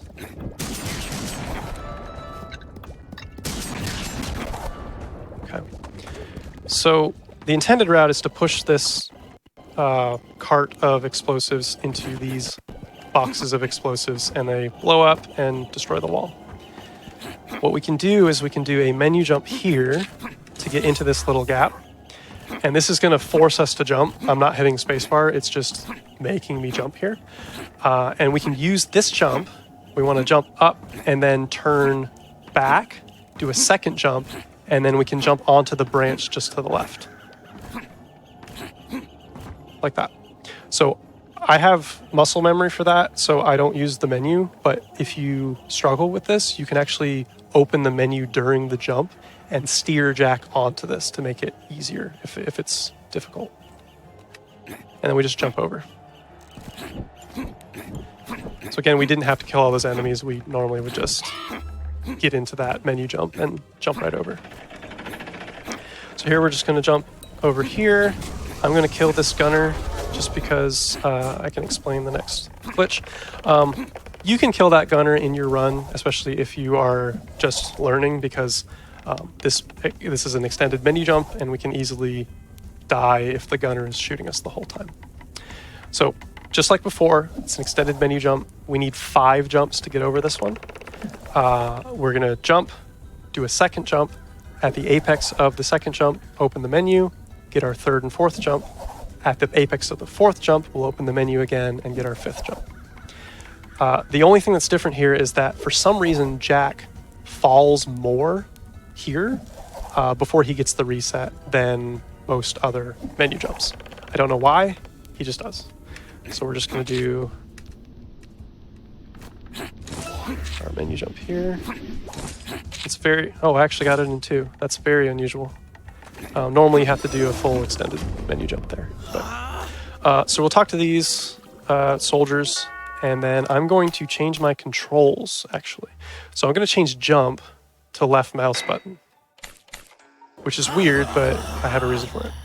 So this is another little mini game. Normally you would have to mash spacebar for like a minute, and I found that my thumb did not like that, so I changed the hotkey to left click just for ergonomics, essentially. Because we use in-game time, it doesn't matter. We can open the menu and do stuff like that. So this race, I believe you can gain time by taking better lines, but the more important thing is you have to win. So if any of these racers beat us, we will restart this race entirely. So the most important thing is to kill them as early as possible, because there is only a certain number that are allowed to spawn, and just before the end of the race, we should be able to kill them all and no more are spawning in, because it's very, very easy to lose the race with these guys around. So hopefully I've killed enough to do that. It looks like I have. And now we can just take the shortest line possible to get to the Act 4 boss. And then we're going to change our controls so that we don't have jump as left mouse button. Here, I haven't lost much health, but I'm going to top off because I tend to lose a lot of health here. My own fault, really. So this is the Act 4 boss. There are 2 things to optimize here, I guess. So they're going to do a spin attack first. So we want to trigger the spin attack. Then they're going to do 6 regular attacks before they do another spin attack. The most important thing is that we have the spin attacks on... the spin attacks should destroy these siege engines. So we're supposed to have him attack the siege engines 3 times, and then the siege engine explodes. We want to intentionally take 2 hits here, so that he will attack this twice, and then on the 3rd attack is the spin attack.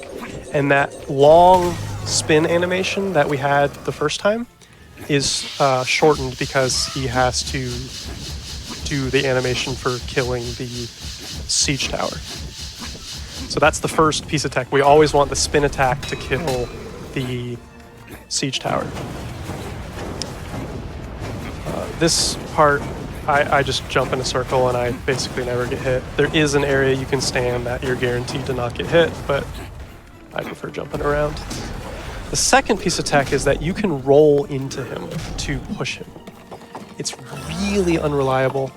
You can easily lose time because of it, but if you practice it, you can actually get decently good. Okay, see, I sent him backwards, so that actually lost me time.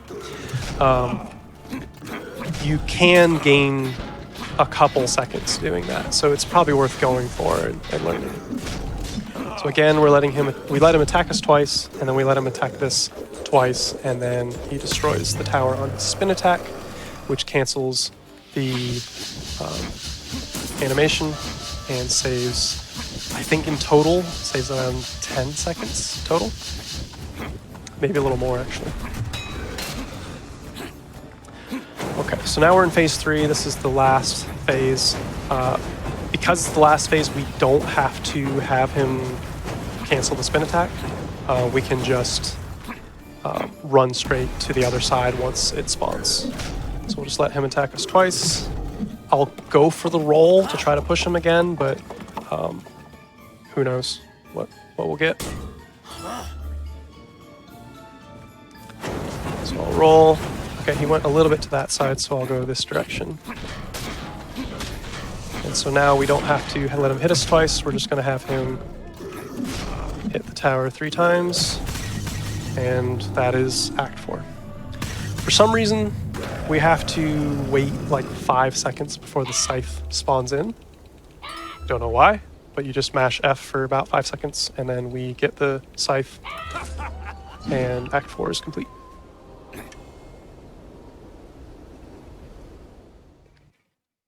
Okay. So we have the scythe now, and we're immediately going to switch it for the spear. And here we're just going to roll through this section. When you go to this cutscene, you want to aim at the ladder. When we get out of this cutscene, we're going to roll twice, double jump very quickly, and then let go of W. And that's going to get us on top of this ladder with no other inputs. It pretty much guarantees you getting up here, because ladders are surprisingly hard to get on top of in this game. But that key combination I found works every time. So we're going to get up here, and then we're going to drop a little bit and then jump onto this tree branch. So the intended route is to talk to this person, and then they will make us collect, I think, 3 grimoires, and then they'll unlock the gate. Instead, we can just jump over the gate, but the gate is really tall, so we have to get on top of this tree in order to get over it. So we can get onto this tree branch here, and then we're going to jump backwards, and then we're going to open the menu to slow down time. And then we can steer left and then forward and then jump. And then we're going to steer ourselves until we can land on top of the next set of branches. There's a single surface that creates those two. So we want to land on the back of that. So we're going to go back, open the menu, and then hook left and then jump forward. So hopefully I can get this first try, maybe. We'll try to steer onto that top. I think I overshot it. Oh, and we made it. That's fairly difficult, but it's learnable. So then we're going to get to the top. We're going to jump onto the top of the gate here, and then we can attack with the spear, and it just kicks us right through. I think that's the only weapon that works on. Here we're going to reset because it pushes us a little bit forward, and it makes the next trick a little more reliable. So here we're going to navigate onto this lamp here. So the last menu lamp boost was with the gun, and we can do that here. So if you line up the same way you did before with the gun, so that your right foot is slightly through the top of the lamp and your left foot is just over the front edge, you can do the same exact lamp boost as you did before. And then you'll land in a little pocket in a tree, and you can reset to the last checkpoint, and you'll get to the next area. I prefer to use the scythe here. So with the scythe, it's slightly faster. We're going to roll attack, and it's going to destroy roll attack menu, and it's going to destroy the lamp much faster than the gun will. And then we're going to hold forward and right, and we're going to get 2 good jumps for as much distance as we can. And then right before we reach the end, we're going to turn forward and left. So right now I'm just going to do the positioning for this, if you position as if you're using the gun, it will work for the scythe. So that's the scythe positioning. So I'm going to roll, attack, and menu as quick as I can.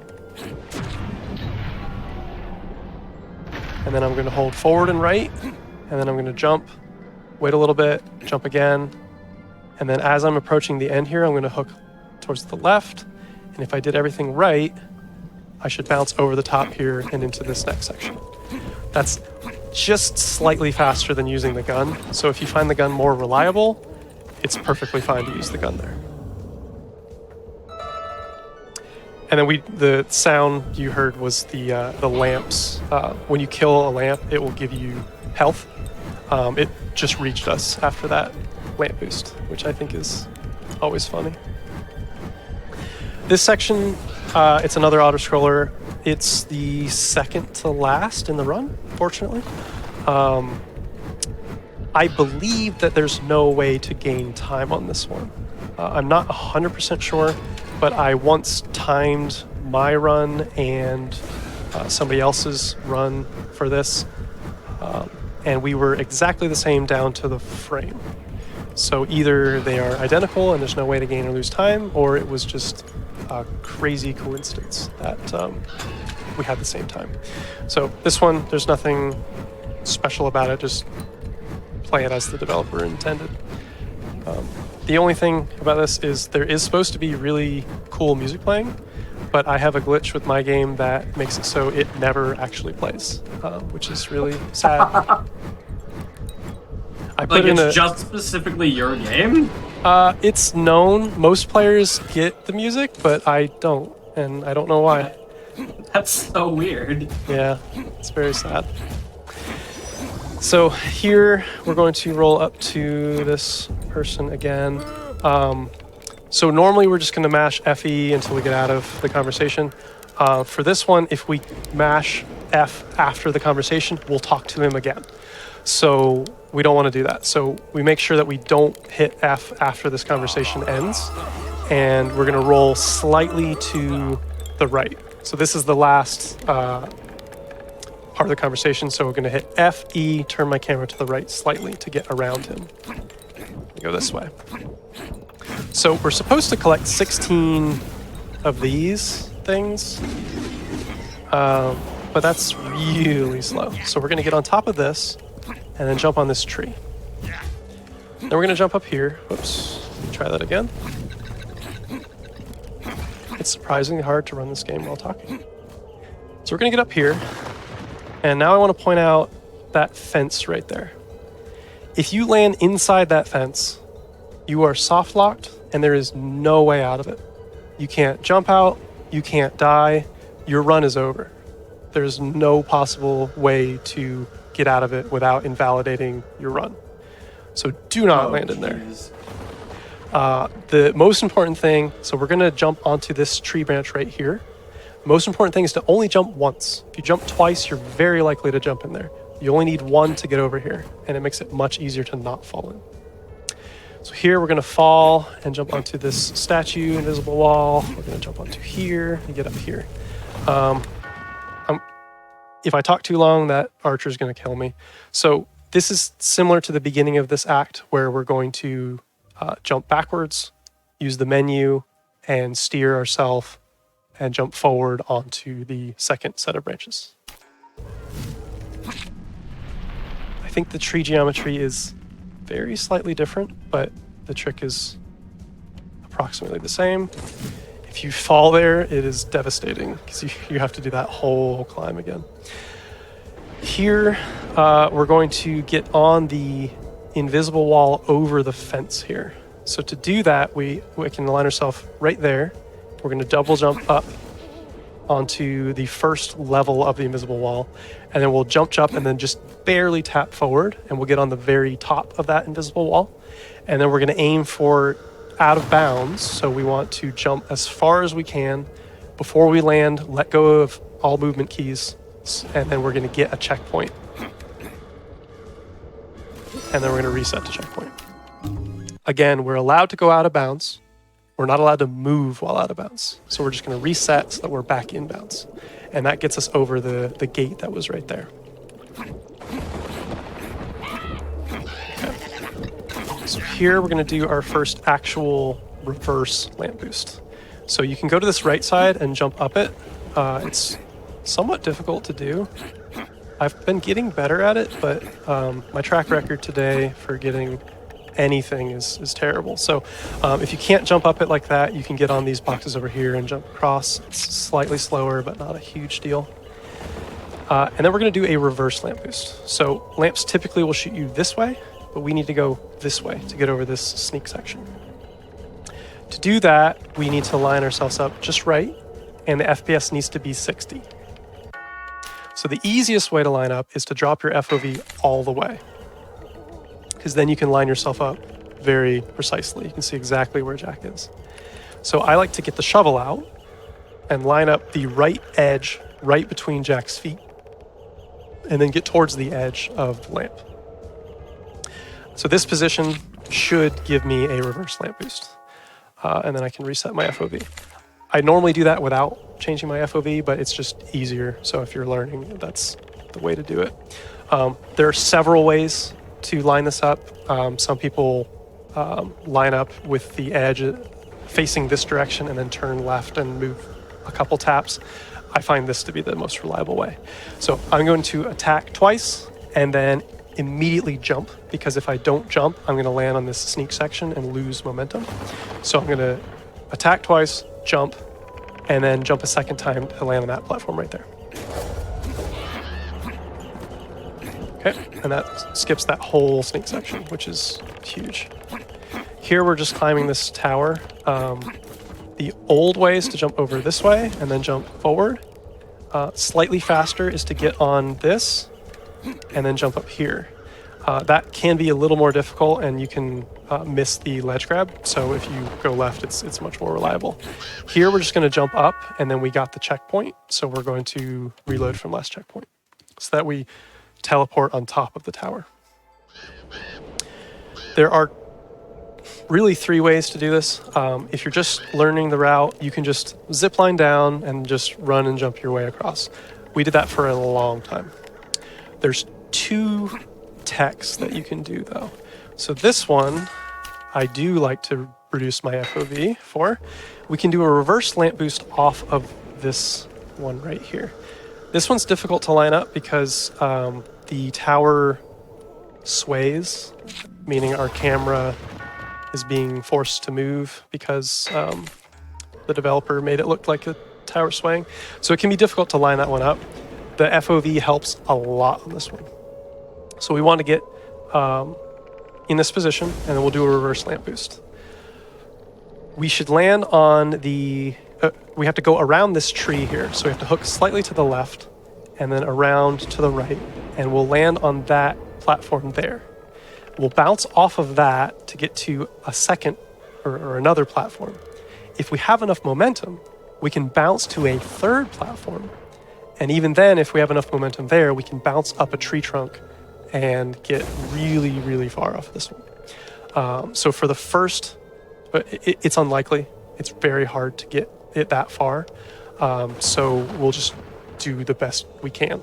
So we're going to attack twice. We're going to let Jack fall until we hit kind of like a terminal velocity. You can see a difference in the screen where he starts to seem like he falls more.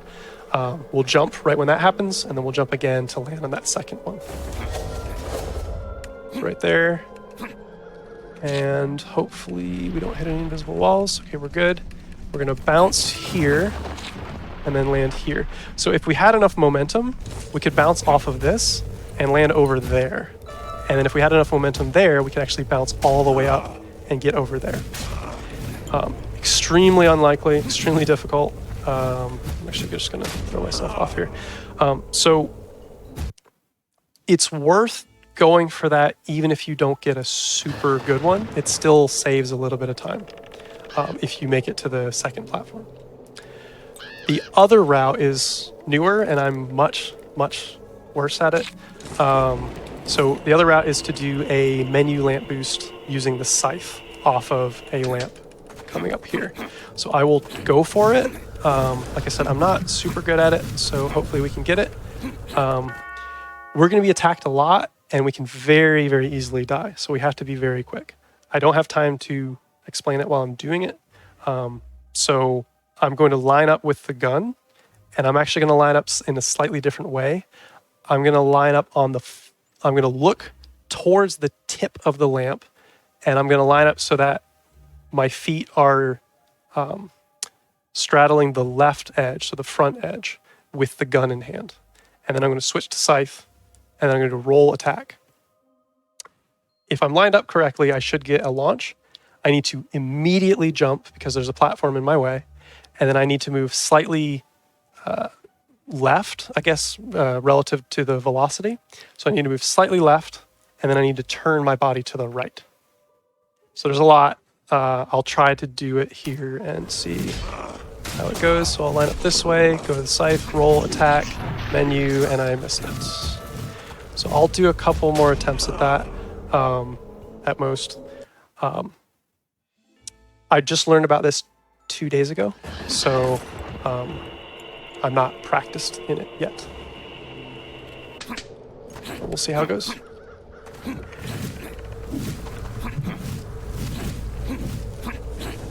can also just position yourself like that. Hope for the best. Okay, we got it. So we need to jump immediately, turn a little bit to the left, and then turn our body to the right. And then we'll bounce off of here and land at this checkpoint. And then we can reload from the last checkpoint. So the two methods I showed, I think if there was a task for this game, the reverse lamp boost would probably be a little bit quicker because there's a super high ceiling.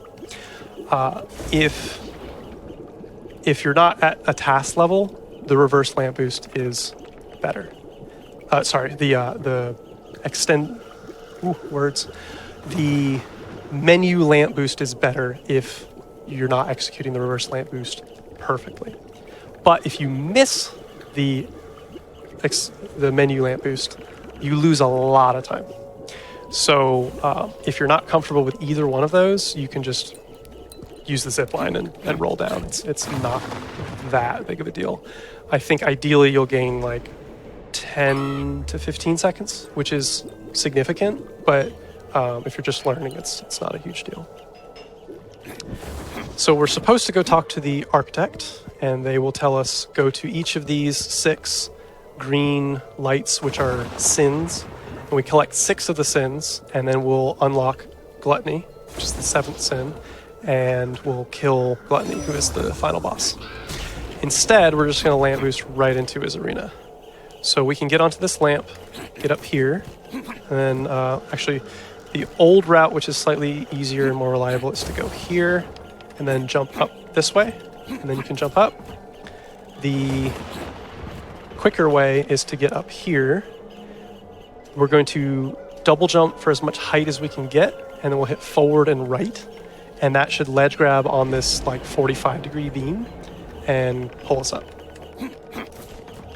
And then we can jump up this way. So it's a little bit less reliable, but it's faster. So here we're going to lamp boost off of this into the arena. I'm not going to change to 30 FPS. You can, because 30 FPS, again, has really reliable lamp boosts. But with 60 FPS, we can get a slow lamp boost, which is what we want.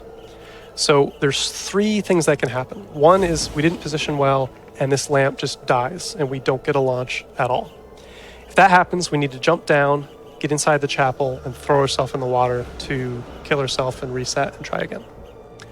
If we get a fast launch, it's theoretically possible to steer left aggressively, do a double jump attack to cancel our momentum, and then fall into the arena. It's difficult, but it's possible. The ideal case is we get a slow launch, and then we'll just go straight towards the arena, double jump attack to cancel momentum, and fall right in. So hopefully we'll get that. I find it most reliable to align my foot with the back edge like this and be roughly centered. And then this seems to be reliable for a slow launch like that. So that's a slow launch. We're just going to dump into here, cancel our momentum, and then fall right into the arena, which skips a tremendous amount of time. I'm going to kill this debris because there's going to be enemies that spawn later, and I don't want them to get caught on that. The most important thing in this fight is to make sure that when the 2 pedestals spawn, you are aligned with this post right here. So these 2 pedestals spawn, we want them to spawn right here, and then we'll jump into Gluttony's stomach. So we're going to play this as intended, let him kill these 3. When the 3rd one's destroyed, we're going to move to the right, and then jump right back in the portal. So that is Gluttony phase skip. The way it works is Gluttony, when we're shot out of Gluttony, the portal is still open and we spawn midair. So if we move to the right and we aligned ourselves with this post here before we went in, we will jump right back into the portal and skip an entire phase. I use an audio cue to jump at the right time. So you'll hear Jack jump or he has an audio cue that sounds like jumping right when he spawns out of the portal. And so when you hear that audio cue, you can jump again, and that's the correct timing to jump right back into the portal. That saves like 30 seconds. It's really good. Unfortunately, we can only do one phase skip. So we're going to spawn and have to destroy this statue. For some reason, we spawn with the camera facing the wrong direction. So the quickest way out of this is to roll, attack, turn a camera, and roll. So we don't hit any directional keys when we get out of that cutscene. Here we're going to jump across, talk to the architect, and then when we get out of this conversation, we're going to do a single jump onto this platform and then double jump into the portal and get some nice screen tearing, because for some reason portals do that. And now we're on the last act. I think we're just about on time. I'm going to explain ore boosting, but you don't need it for this run. So ore boosting, let me see if I can actually get one. I'm not the best at it, but there's an ore boost. So you get some pretty significant momentum at times. I'm not getting any anymore. There we go, there's a good one. So this is a movement tech that the orb allows us to do. And for this run, we're only going to use it, I think, 3 times. So we're going to use it for the next, like, 15 seconds, and then we're never going to use it again for the entire run. So this is very important for New Game Plus, because we start with the orb and we need that movement tech, but it's not important at all for this run. So I'll explain it, but you don't have to learn it for this run in particular. So the way it works is, with the orb, if you do a double jump attack, Jack charges forward and down and does a slam attack. If you open the menu and then release the menu after Jack starts to charge, it cancels the attack itself, but you keep the momentum. So Jack still has the velocity, he just doesn't have the attack. So we're essentially canceling the attack. When we land on the ground, just like we were using the menu to bounce after a lamp boost, we can do the same thing with a orb boost. But we can't use the menu, because we used the menu to cancel the attack. So we have to just perfectly time it so that we get an orb boost, or so that we bounce off the ground as we touch the ground. So we have to jump exactly when we touch the ground. So there's kind of 2 ways to do that. One is to jump super high so that you have a lot of time to gauge when you hit the ground. The other way is to double tap quickly and have muscle memory do it for you. I prefer the double tap. It seems to be more reliable for me, but I'm generally not particularly good at it anyway. But so when we spawn in, we would do orb boosts if we can through here, and then bounce as much as we can through this section. Bouncing uphill is generally not great. Here we can do another one. Go around these guys, and then we're done orb boosting. That's all we do in this entire new game run. So here we'll get that checkpoint. We'll jump across here, jump up here, jump up here, jump up here, get onto this barrel, and we're going to do another reverse lamp boost. So we have to kind of look through the tree for this one. Makes it a little annoying, but we're going to launch and land on that platform there. And then I always get the checkpoint here. If you come in at high speed, the game can sometimes just not give you the checkpoint. So if you drink the potion, it will guaranteed give you the checkpoint. So I always like to get that, because we're going to do the north skip, which is the least reliable trick in the game. This is the one that I was most worried about not getting. Hopefully we don't have a repeat of the extended menu jump in Act 2. I would really like to show you this. So the north skip was banned in this category because it skipped almost the entire level, and it involved doing a orb menu boost off of this lamp. So the gun and the scythe boosts were way faster than standard boosts. The orb menu boost is significantly faster than those. So this is extremely fast movement. We're essentially flying. The way it worked is we would do an orb boost off of this lantern. We would bounce off of a tree, and then we would land in a mid-game portal to the second stage of this level, skipping almost all of the largest level in the game. We unbanned that because of the rules changes that we made to make the rules more consistent, and immediately found the north skip, which is even faster. So instead of going into that portal, we're going to land on the platform that we would normally, that holds the tree that we normally bounce off of. So that's the first step. So that's the most unreliable trick in the game. So what I've found most reliable, and this seems to be roughly 50% consistent, but if I'm slightly off, I've tried this 50 times in a row and missed every single one before. So hopefully I can get it. So I find the easiest way to do it is to have our right foot clipping slightly through the vertical post, like that. That might be slightly too far to the left, I'm not sure. And we want it to be, so if I'm looking down like this, I want Jack's right foot to be parallel with the center of the rings of the vertical post. So this is the position I want to be in. And then I'm going to align the bird's beak with the front left corner of this lamp. I'm going to tap forward. And now I'm going to do my my menu lamp boost. So it's going to be roll. So I fixed my camera, so I'm facing the direction that I'm going to launch. And then it's going to be roll, attack, and then we're going to open the menu. The timing of opening the menu matters, I'm pretty sure. I haven't proven this, but I'm pretty sure it matters. So when we do the roll attack, it takes 5 hits to kill the lamp. And so each attack, it's going to snap the lamp forward, and then it's going to slowly retreat. So it's going to do that 5 times. If we open the menu during the retreat on the second snap forward, so it's going to snap forward twice, and then we open the menu as it's retreating backwards slowly for the second time. That seems to be the most reliable.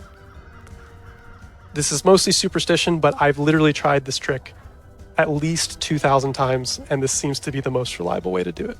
At best, I'm like 50% reliable. So we're going to roll, attack, open the menu on the second retraction, and then if we get the launch, we're going to hold left until we approach the platform. And then we're going to hold forward and left, and then jump once just before we reach the platform, and we should ledge grab onto the platform. So I'll give it an attempt. So I think that was a good timing.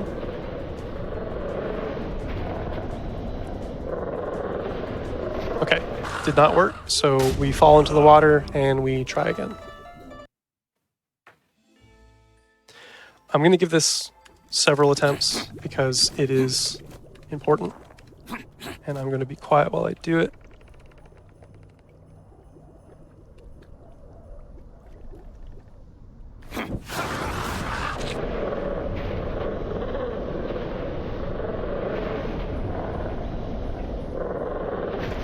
Nope. One more thing is that for some reason it seems to be more reliable if you reset. So when you get that checkpoint, you can reset to last checkpoint, and that seems to make it more reliable, but again, that might be superstition.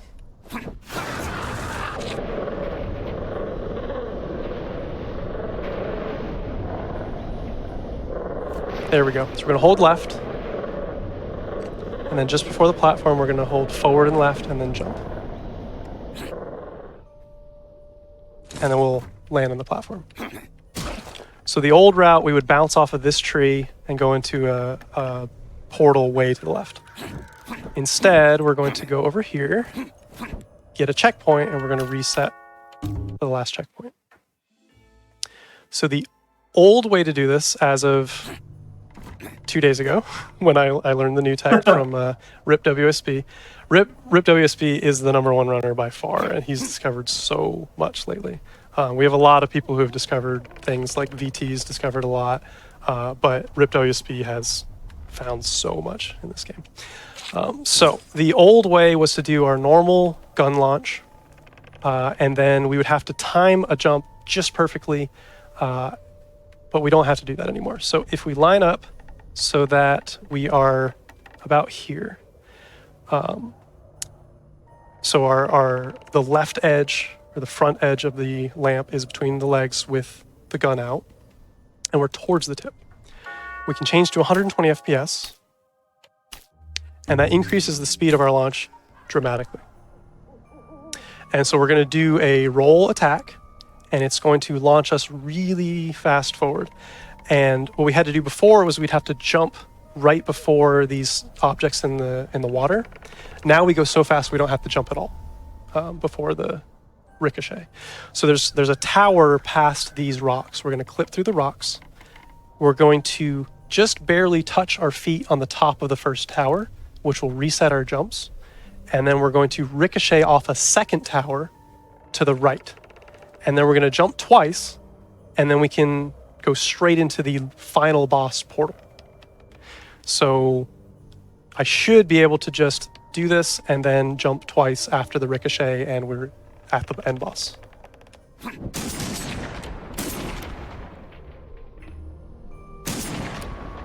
So the tower is right there. We bounce off of it, ricochet to the right, jump, let go of menu, and we are in the portal to the final boss.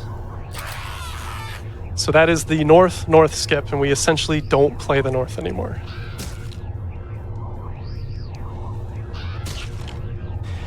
This is a auto-scroller. The only important thing is make these large sweeping circles, or this figure 8. This seems to be the easiest way to not die, because I, again, have died here and lost a world record pace run. But fortunately, with the new trick, we get that health halfway through. And so if you took a lot of damage, you would heal back up halfway through. So now we're at the final boss. So when we spawn in, there's a little cutscene, and then we have to roll forward and have a conversation with the boss. So here's the little cutscene. Oh, I'm going to change to 60 FPS again, just to make Jack not so slippery. So we'll roll forward. That starts the conversation. And now there are 3 phases. They're all the same. And you can basically play them. There's no way to gain time on any of the parts of the phases except for one. So for that first phase, and for these tornadoes, and for the third phase where he's throwing these walls of lightning at us, there's no way to gain time. So nothing really to do there. For the section that does gain us time, I'm going to position myself right about here. There's going to be 4 pedestals that spawn, and we have to kill all 4 of those, and then attack the boss. I'm going to try the new technique, which is to jump attack with the orb. It seems to be quick. And then for the distance, we can use the gun, and then we attack the boss. So we want to start with the gun for the first one so that we can stand relatively far away from the pedestal. I didn't in that example, but ideally we would. So we'll shoot from a distance on the first one with the gun, and then we approach the second and third one and do a jump attack with the orb. And then for the last one, we would use the gun again to get the distance. Oops. Yeah, so we're just backing away from these to not take any more damage. And then we have the lightning phase. I didn't mention it, but these are supposed to damage us. But like all the other boss fights, if we don't move, it doesn't hurt us. So we just stand still. Dang it. Okay, so that is unfortunate. I did mention I am rusty, so this would go a lot smoother with practice, but the concept is correct, at least.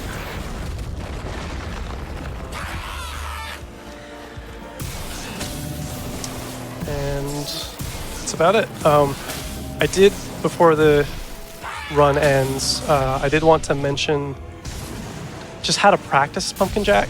So fortunately, the save files in Pumpkin Jack are very easy to manipulate. So after you complete a run, you're going to have a save file that has everything unlocked. So if you ever need to unlock all of your, or that has all the acts unlocked, so you can copy that save file and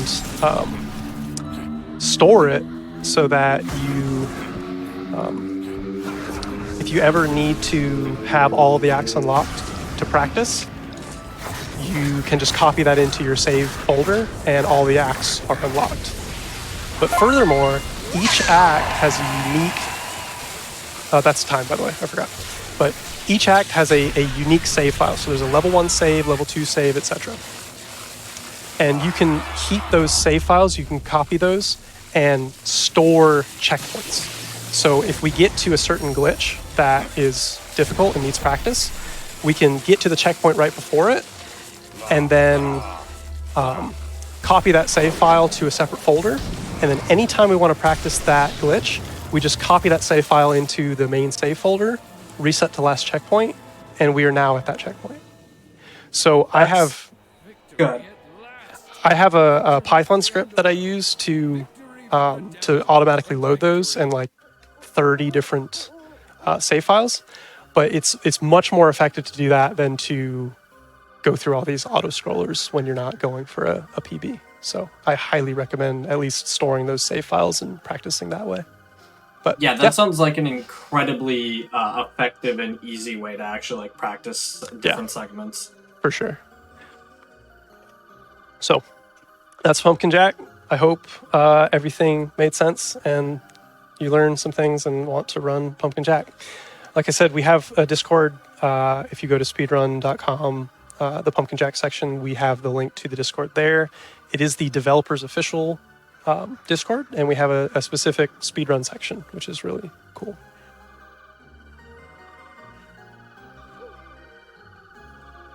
I'm also just going to link it in the chat here.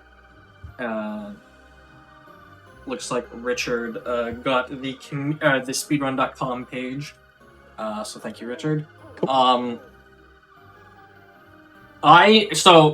I think you did a great job explaining this game. I mean, obviously there are some harder things and things that are gonna, need practicing here and there, but it does seem pretty straightforward, especially with what you were saying at the end with the save being like that, and you can just like practice anything. That seems like a really friendly game to pick up for like one of your first speedruns, just to get the basics down and everything. Yeah, this was my first real speedrun. I did a little bit with another game, with Cadence of Hyrule, but this was my first true speed game. It's super easy to pick up, and the ceiling is extremely high, though. So like orb boosting with a New Game Plus run or with individual levels has a massive skill ceiling. So you can easily get into New Game restricted, and then there's a lot to learn after that, I would say. Yeah, that's awesome. And from what I have interacted with y'all are really helpful and friendly. So it's definitely a great community to start with if you're interested in the game, the gameplay.